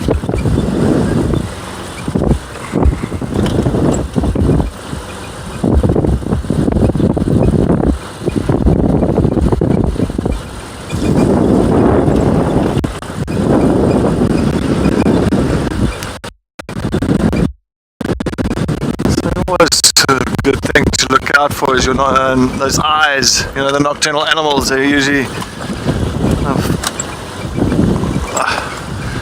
the eyes reflect directly and got like a nice orange flow to them. There's a vehicle in front of us, I see. I just don't want to bright these people. Other vehicles, not a good idea. I think I'll maybe no, I don't think so. I think they're just coming down towards us. Huh? So there's nothing there. Let's we've gone to Mamba, shoot across Mamba and that way. Maybe that's another way we can do. Not a problem. I'll get some lights going here. You can see where I'm going. It'll be a good idea.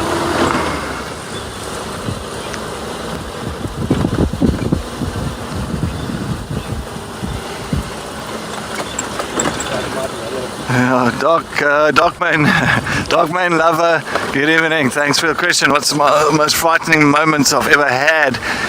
Well, like Morgan says, jumping into the mud wallow, or being asked to wallow there.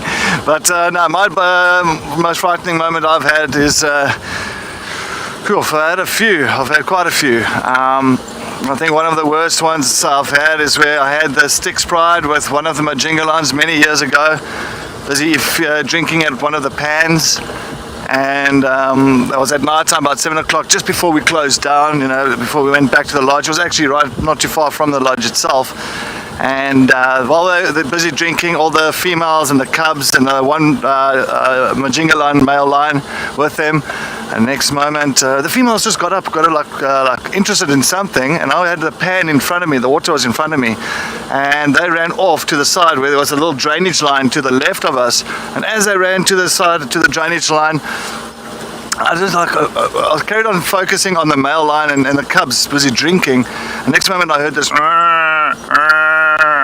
I told my tracker to shine to the left, shine. And as you shine to the left, the spotlight, and I had this whole, 2-3 of the females from the Styx Pride on top of the buffalo running straight for my vehicle, but it happened so quickly. I just braced. I thought I couldn't even get the vehicle on. Luckily that buffalo decided to veer off at the last second and veered off, but it hit the vehicle, my Land Cruiser, right at the back end tail, back left, and hit us, and the whole cruiser shifted for about a meter, and once that happened, the lions came around to this side of my door and they killed a buffalo right next to the door, and I was like, whoa, I got such a fright. I thought that the guests, if they were standing up at that point of time, the guests would have got knocked off the vehicle with the lions. So I was like, thank the Lord that actually did not happen. That was a hair-raising moment for me.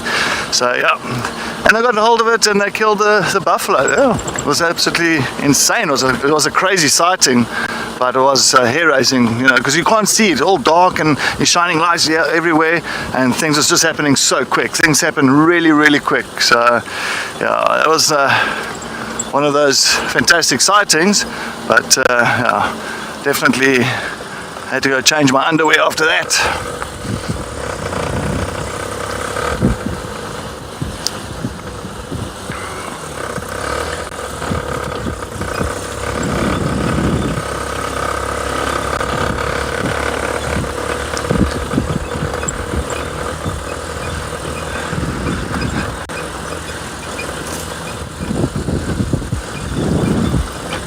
Not a breath of air tonight, not a breath of wind. It is so quiet tonight with the wind wise. I need to get to Gowrie Dam. I need to find out what's happening that side. I think there must be something around there. But it's just, the only thing about Gowrie Dam, just south of there, is a lot of, as I said yesterday, there's a lot of tambutis. There's a lot of the sodic areas that side. With sodic sites and the tambutis, it's very protected and very sensitive. So I'm just hoping it's nothing that's happening inside of that drainage line towards that sodic area. But I guess only time will tell once we get there, and we can quickly take a look, and hoping that we can pick up on something that side.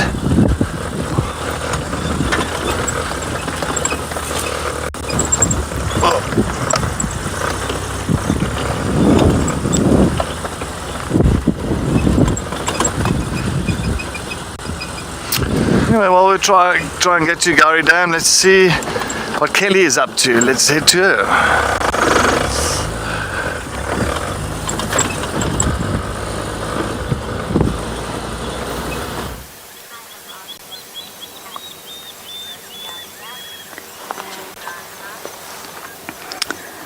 Just making our way back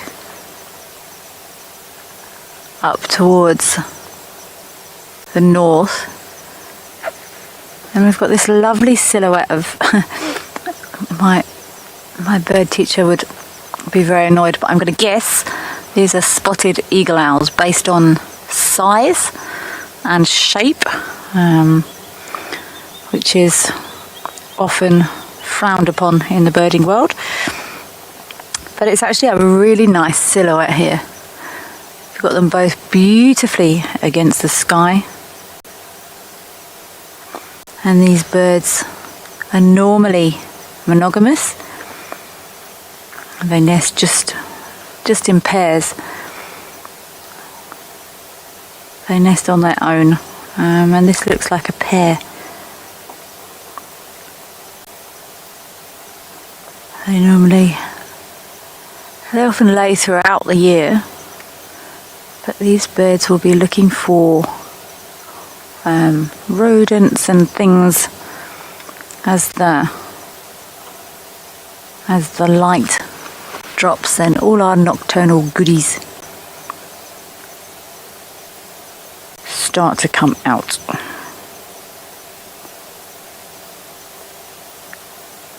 They've got a very varied diet, these owls. They'll eat everything from hares to franklins, bats, insects, snakes, all sorts of things. Also feed on carrion sometimes if something's been killed and hasn't been tidied up. Yolanda, thank you. Yes, I agree. It's a brilliant view of these owls. It's actually a really nice photo. I haven't got my camera with me, but that's a beautiful silhouette, especially when they both look front on. And you can see those little sticky uppy things, technical term, on the top of their heads. They're not, that one on the left, you can see it beautifully. They're not actually ears. Owls' ears are located further down the side. What's that other thing flying there? Owls' ears are actually located further down the side of their heads, and they're asymmetric. Oh, there's one gone. I'm sure the other one's going to follow. Their ears are asymmetric, so it helps them with sound, because they hunt. They've got good eyesight, but also they use sound to hunt, especially this time of year if things are rustling through the grass. Maybe this one that's just left heard something scurrying through the grass there. Really nice to see such a beautiful silhouette, and these little pointy things are just for camouflage. Nice to see them out in the open.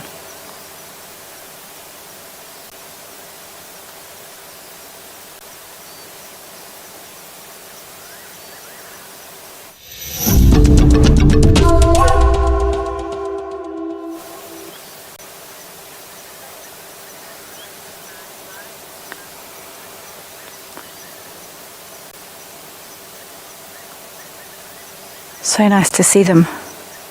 Oh, there's one left. I think that's actually a bat circling there as well. Just to sit quietly. These birds have got quite a distinctive hoot. Hoot? Yeah, a hoot. No bird impressions today. So they come from one group of owls, and there's a second group of owls, or possibly called the Strigiformes, which are the screech owls.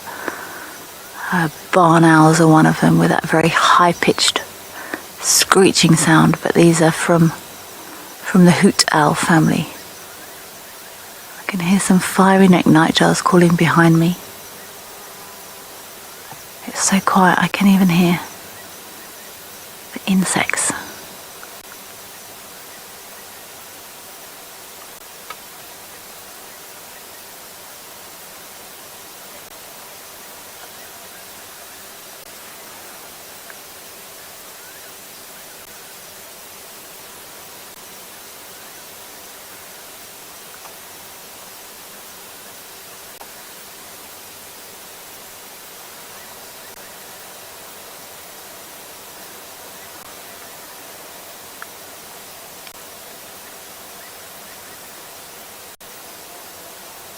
It's nice to just sit quietly.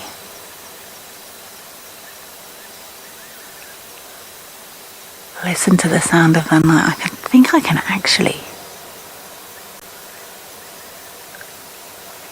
There's another nightjar calling behind me, but I can't quite make it out.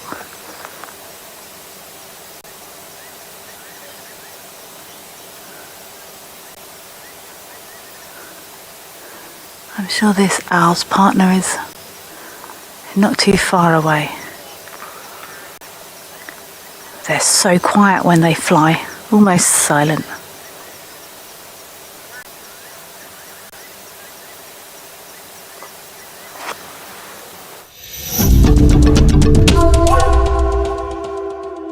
Boom shakalaka. Look what do we have here. We've got a beautiful white-faced owlet. Unbelievable. I saw a white-faced owlet the other night as well, about maybe 5-6 nights ago.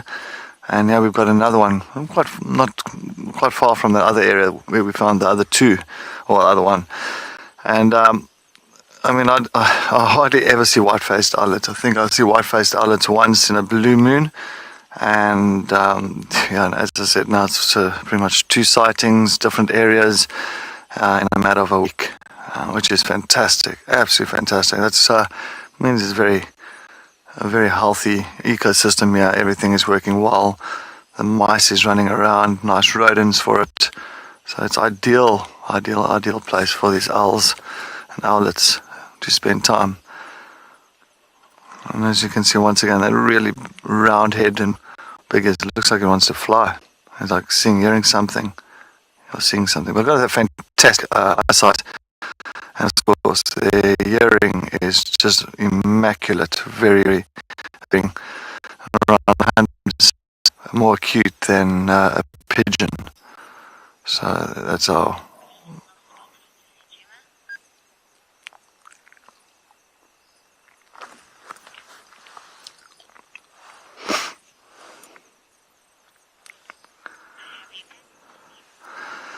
You can see those big eyes, and they've got the most beautiful eyes, the white-faced owlet. If you actually really take a look at a picture, unfortunately it doesn't do it justice with the IR, because we don't want to shine any lights on them and anything like that.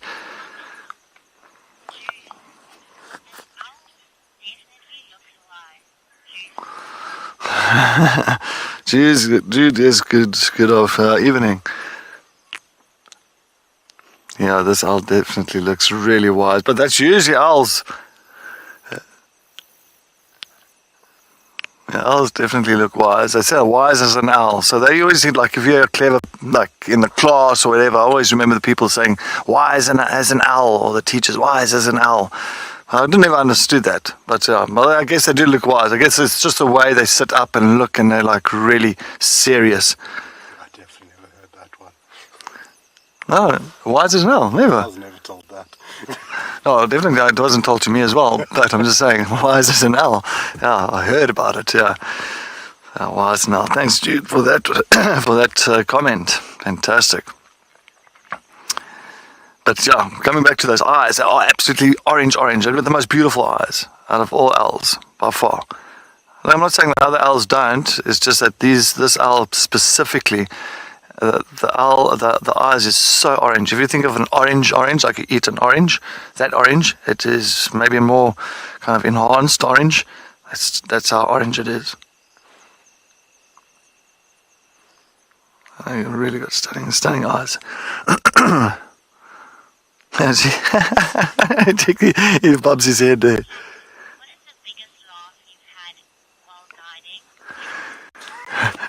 Kat, good evening.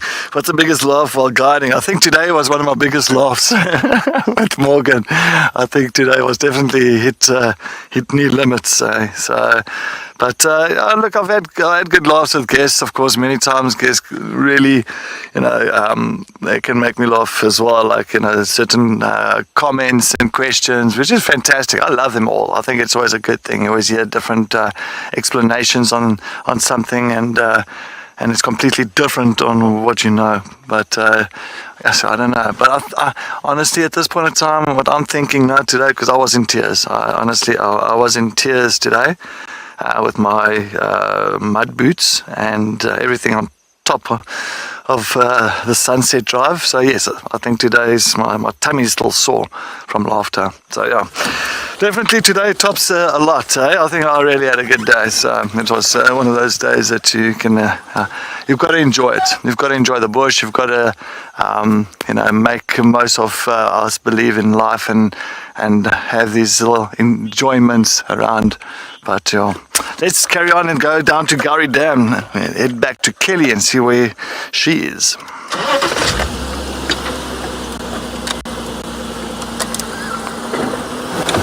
Whatever it is that's shouting, it might be, I don't know what that is.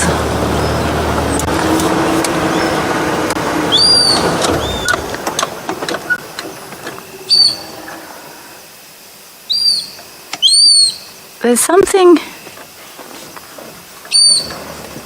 peeping in here. I think it might be a thickney.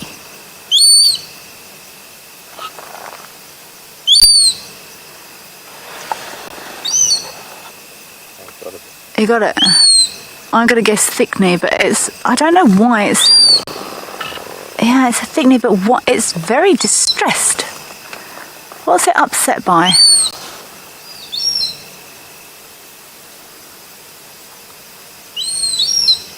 What's going on here? I'm not going to shine directly on these birds, but I am going to roll forward and see what's happening. There's another one. Okay, chill, relax.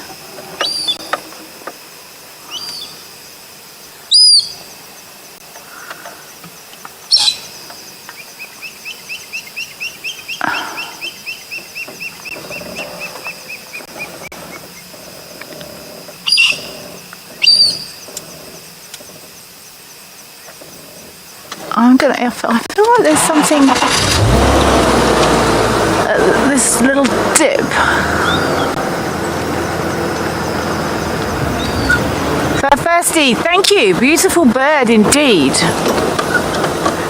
Okay, there's another. Thickney just stood here, which is confusing me.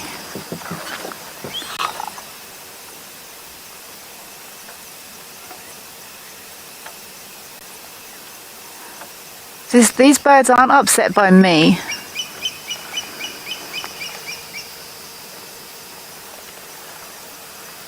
I feel like there's a snake or a mongoose somewhere.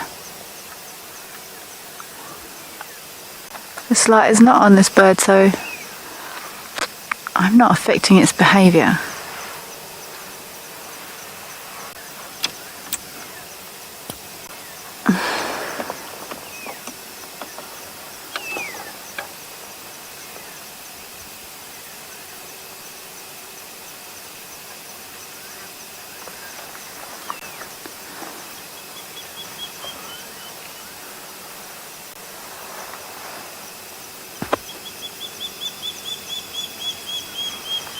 This is a more normal thickney sound that we can hear in the background, but see how this bird is bobbing, bobbing, looking in the bushes there.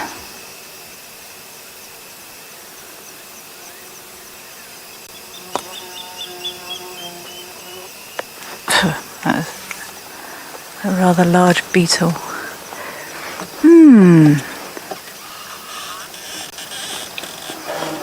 Brittany, do I know what a thickney is in Afrikaans? No. G? Dukkop. Is that the Afrikaans? Because I know that's the old name for a thickney, but they changed the name from. Let's have a good look in here. They changed the name from Dikkop to thickney, and I don't know if they just changed it from the direct translation from English to Afrikaans. I know Dikkop, they used to be called Dikkops, which is a Afrikaans word, but I thought they changed it to the English thickney, and I don't know what the direct translation of thickney would be into Afrikaans. I don't know what's going on with these birds here at all.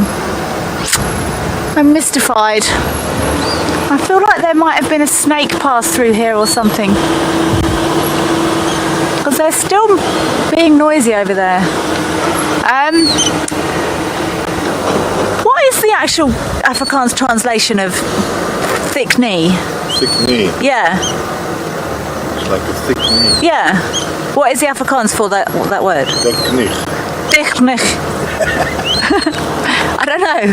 Dikkop is... Dikkop is the old name for... Yeah, but it's, in Afrikaans it's still a dikkop. Oh, in Afrikaans it's still a dikkop. Oh, okay. Thickhead. Okay, I hope that sort of answered your question, Brittany. Probably not. These birds are still shouting in here. I think there's a snake here somewhere.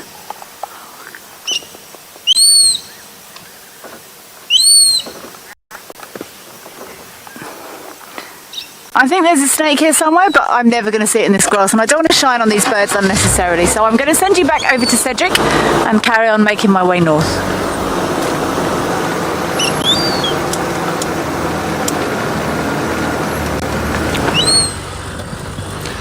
Yes, I'm just still making my way down on Central. Still heading straight towards, I'm not too far from Gowrie Dam now. Hopefully whatever was around the dam area hasn't moved off too far, and we can maybe locate on that individual.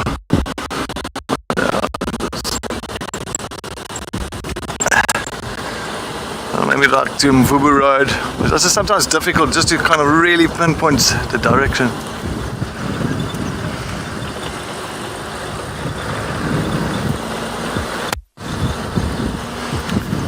Sometimes it's difficult to pinpoint exactly the direction. Oh, we have some elephants here crashing next to us, I think. Yeah. Jeez. You hear that? There's some elephants next to us there in the thick vegetation. Doesn't sound too happy.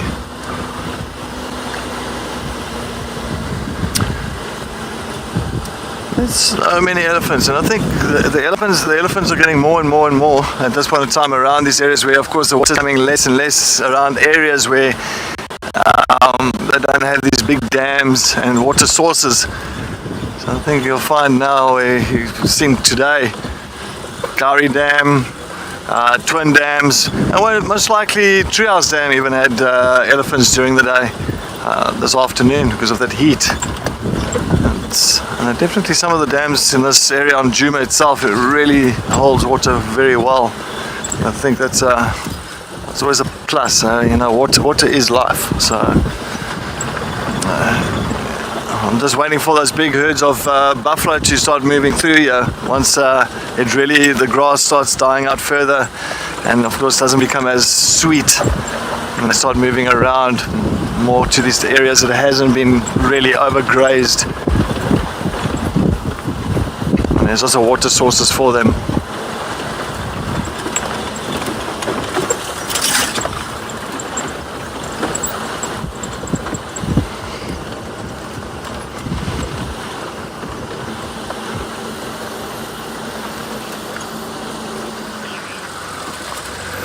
Don, good evening, welcome. Thanks for the question. Do we get black-faced impala in this area? Don, I might be mistaken. I haven't seen myself. I haven't.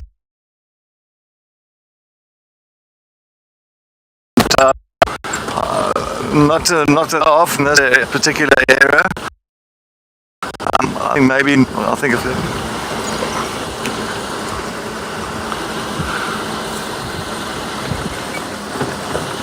Have you? Yeah, Don, I think, do we get black-faced impalas in this area? As I said, I don't think it's, I haven't seen myself, I haven't seen any black-faced impalas. I think maybe further north, I think the guys have stated about black-faced impalas in the northern side of Kruger, maybe towards way up Shingweti, Letaba, Mapani, Shingweti area. It's quite far up, very far up from where we are. But maybe some of the guides in this area have seen a black-faced impala. Maybe they were lucky enough. But me personally, I haven't seen any. Sorry, there's just a couple of elephants to the side of us here. Maybe someone can comment on that. Maybe somebody's seen one around this area or seen ones in Kruger further south. Please share it with us. Let us know. It'll be fantastic. And Don would like to know as well.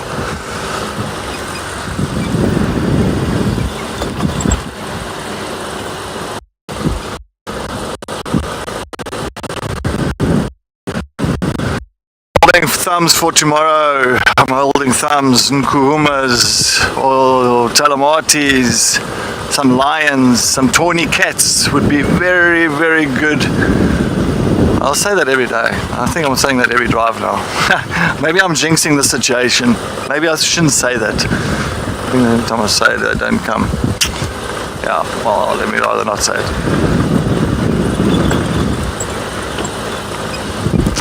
Oh, so Kelly as well, she also hasn't seen a black-faced impala. I don't think you get them really around the side, so that's why I say I can't recall on anybody saying anything about black-faced impalas in this area.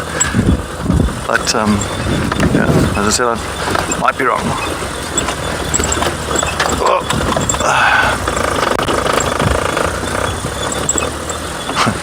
It would be very sad if you do get to see your first black-faced impala and it'll be up in a tree with a leopard on it. That'll be a sad sight.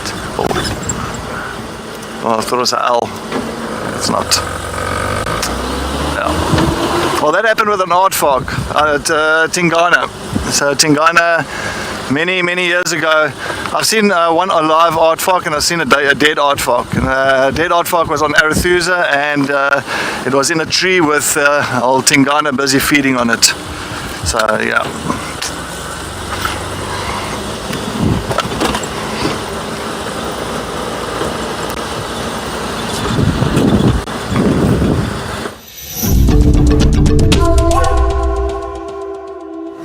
I'm planning on driving this speed all the way home.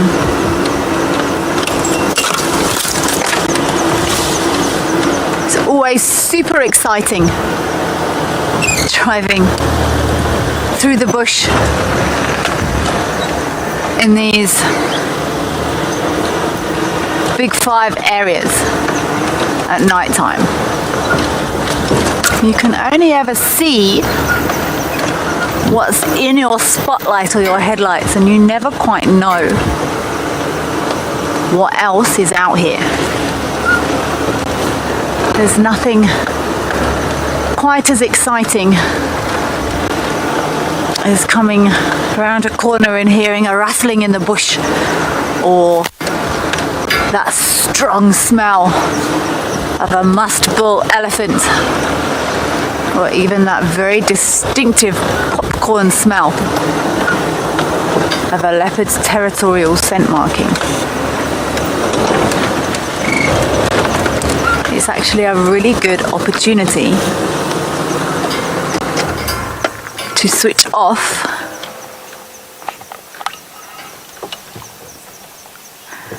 turn off the lights.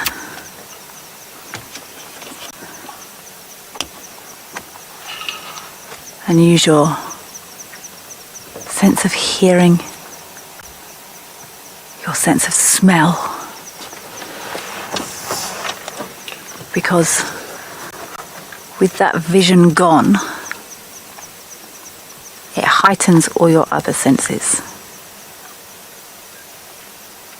Just sitting here alone with nothing but the light of the moon.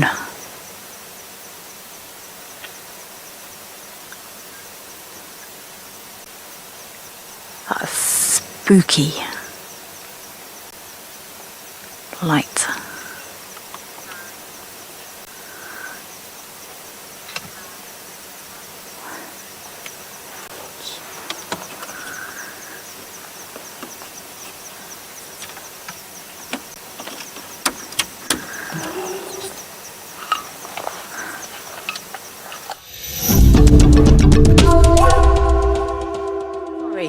Jay, I've just been sitting in the dark, listening to the sounds of the bush. And it's actually incredibly exciting to just spend some time listening. I can see the Southern Cross behind me, but we're not going to be able to pick that up on camera, sadly. And the moon is very bright this evening. So it's actually very difficult to pick out any of those beautiful constellations in our southern hemisphere night skies. Always very special to spend time thinking about the night skies, the stars, the constellations, the galaxies, and everything else that is out there. I'm taking it nice and slow, slowly heading north, using all of my senses. I'm going to send you over to Cedric, who is maybe doing the same.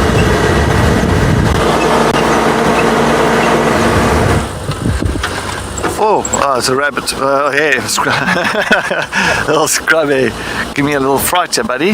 Off the road, off the road. Thank you. Thank you. A little scrubby. Of course, many times a big difference between a rabbit and a hare. One's precocial, one's ultrocial. So precocial, it means something that's born with fur or downing feathers, eyes open. And precocial, ultrocial means something that's born pink and eyes closed. So of course with the hare, because it's pretty much in the wild, it's more of the wilder version, you'll find that they are born with fur and their eyes are open. And then of course your rabbits, pink and their eyes are closed. Because they are more kind of, like I say, domesticated in a way.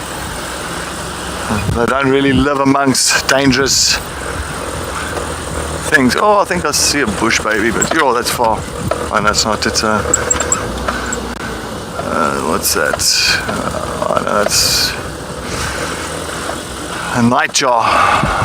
Beautiful nightjars.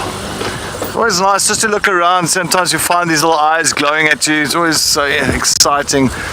I'm always hoping for a nice little. I like of course, leopards and lions definitely. Oh, that's like number one.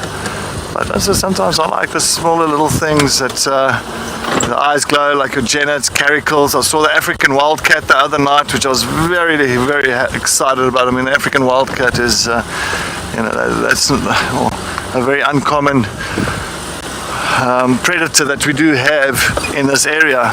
Very small, just like a domesticated cat. So that's just big. So you can imagine this thick vegetation, finding a little domesticated cat, or the size of a domesticated cat, the African wildcat. I was very, very, very fortunate. It was a brief glimpse, but a glimpse is a glimpse, I believe.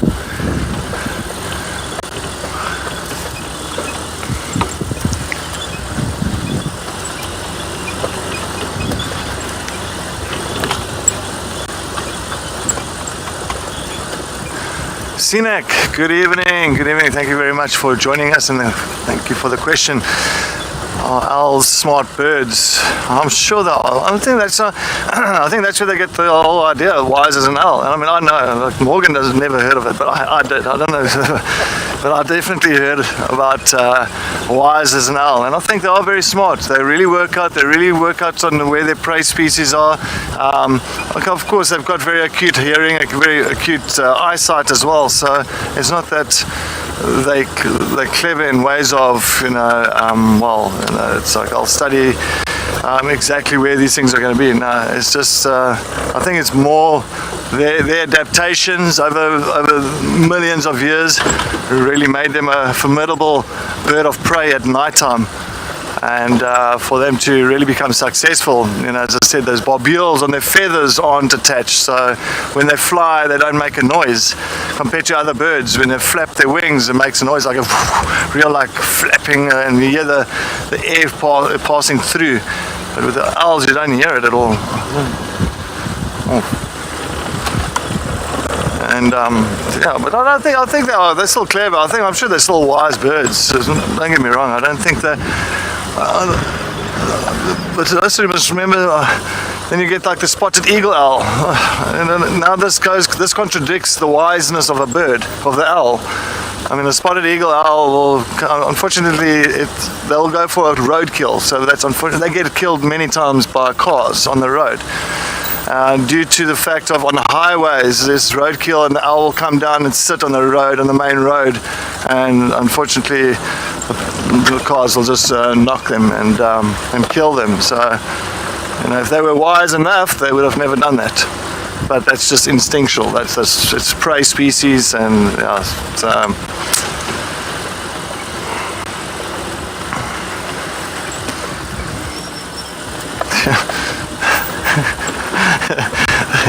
I think this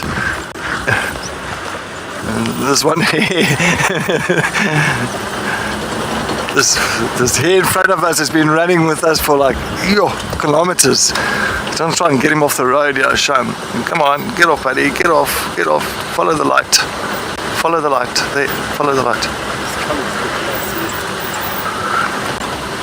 But anyway, while we're trying to move on and see if we can get this here off the road. Yeah, so he's gone. Let's head back to Kelly and see what's happening on the drive.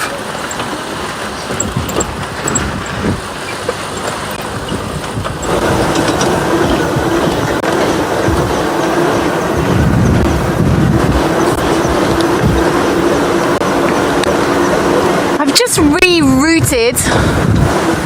There was a few elephants in the road, and oh, that's a very wet buffalo poop there, but it's quite old. There was a few elephants in the road, and they didn't look like they were going to go anywhere far, anywhere fast.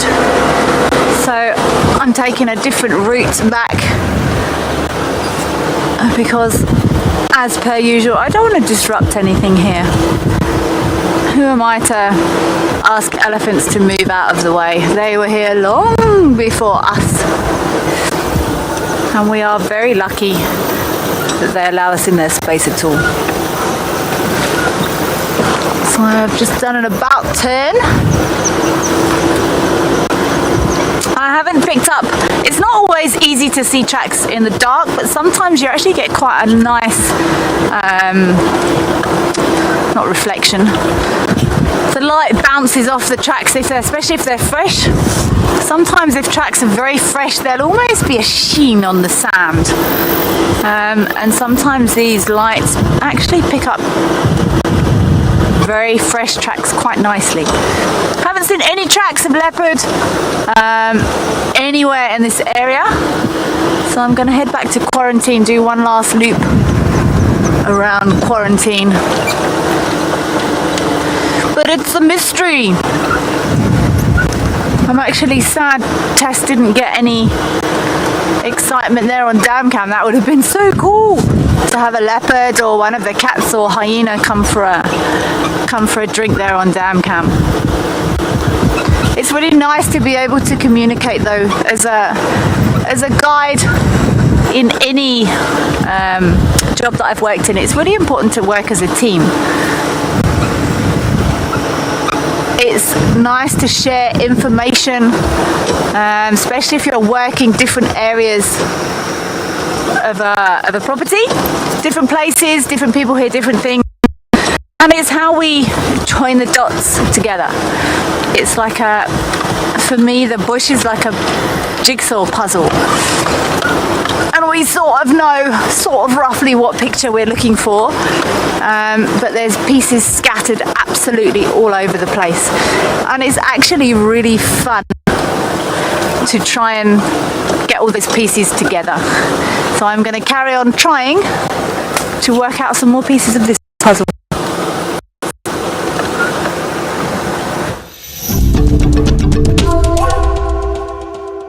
Yes, I do believe exactly what Kelly said. You do want to work as a team, as a guiding team. It's always been a good thing when you got other guides out in the same area as you, and to start picking up on tracks, you can work the area much quicker and try and locate that specific animal. And it does help a lot. I think of being a lone ranger, as they say, a lone ranger, but being a lone ranger to me, it's always, yeah, you can, but your success is not that great. Unless you really, I don't know, yeah, but it's still, I find the teamwork is much better. Teamwork as guides, it's always good, it's always fun, and it's always a good experience for each one of them. Sometimes you'll find certain guides having better qualities in certain aspects in guiding and tracking compared to others. So when you are tracking together or you're following up on something, you'll learn a few extra things from others, and vice versa. So I think that's always a very important part of our learning processes, is to really acknowledge other guides, understanding on certain things better than you do.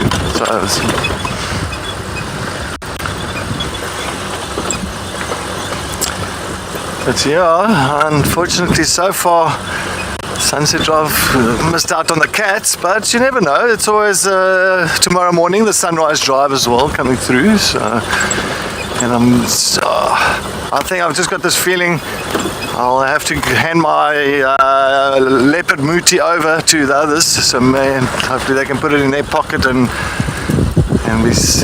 find some leopards, or maybe even the lion, which we are missing quite a bit.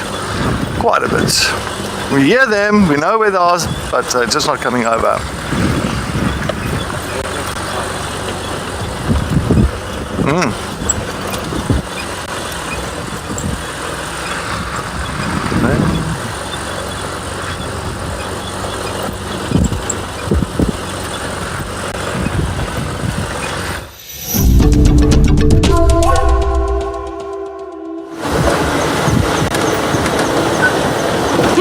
Make my way up towards the dam,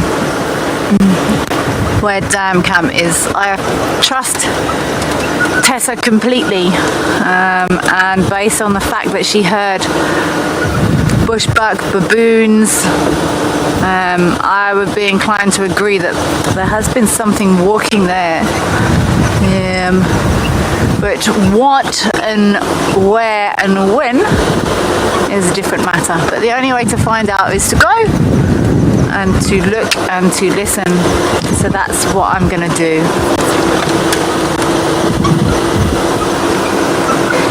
Kat, have I ever guided anywhere else in South Africa? Yes, I have. I started my guiding career in Madikwe, in the northwest of South Africa, just up towards Gaborone, very close to Botswana. I did some of my training in Botswana, in Mashatu.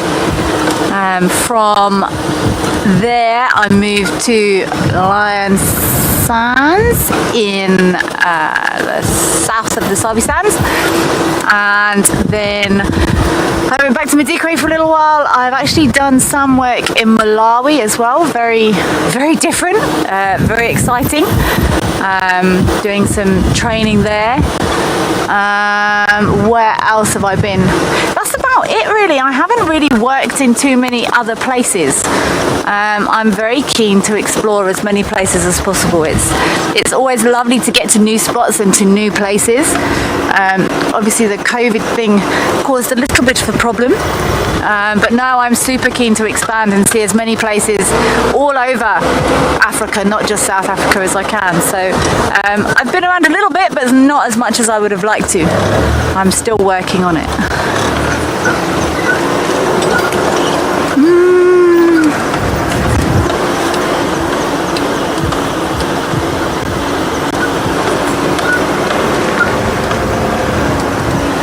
This is such a great spot around the camp for leopard.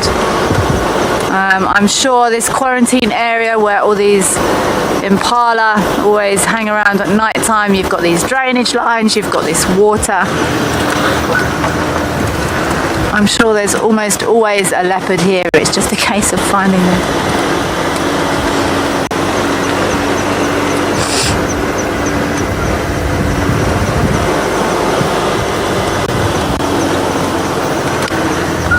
I'm going to carry on looping around quarantine and listening, and I'm going to send you back across to Cedric.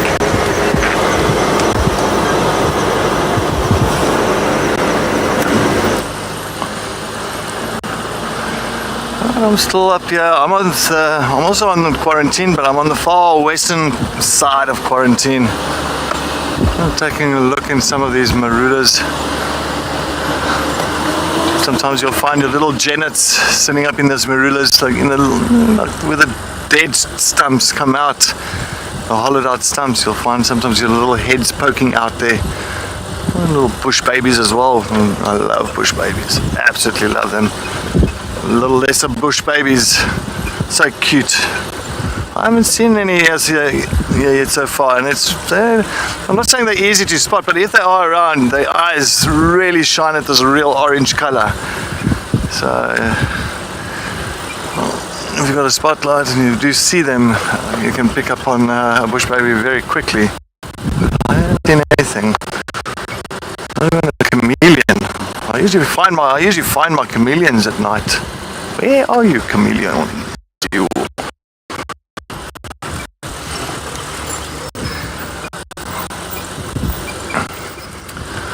I think the night is, the moon is up now. Looks like half moon. So a bit of half light tonight. So not so dark. It's not going to be completely dark tonight. Look, it's still going to be dark, but I mean, I think you got a half a moon, so a little bit of light.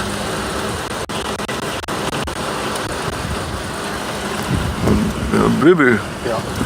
Boo Boo, good evening, good evening. Yes, what a fantastic elephant drive it has been.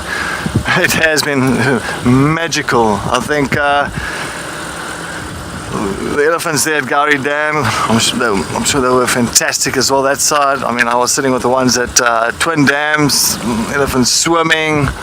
I mean, especially I think I was saying as well, it was very, very strange to see a herd swimming like that. I usually always get the young males or some older males swimming together, but not with the youngsters and the females. Very, very seldom really finding them swimming together like that. But I was really hoping that the entire herd was going to be swimming. That would have been fantastic. I can imagine that Twin Dams with 12 elephants inside of the dam itself. That would have been quite magical and quite comical. I think I always like that kind of thing. I think because when the thing is, elephants swimming is always kind of real.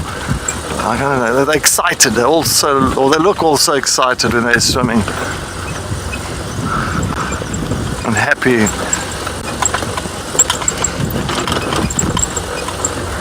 But yes, definitely it was a fantastic elephant day.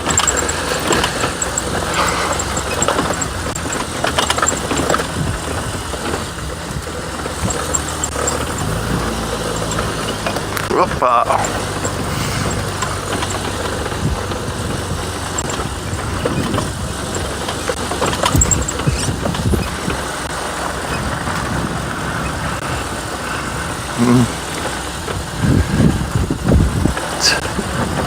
Yep, it's such a great elephant day. As I say, I'm holding thumbs for tomorrow. Hopefully we can get some nice tawny cats, some lions for you, some even leopard. Hopefully the wild dogs even come over.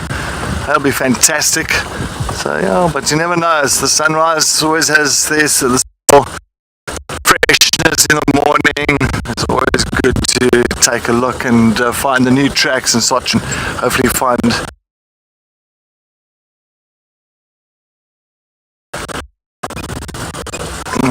animals. But I'm always going to hold thumbs about that, always, you see. But I was going to say thank you to everybody for joining us this afternoon on our sunset drive, and have a wonderful evening. We'll see you in the morning, bright-eyed, flash-tailed.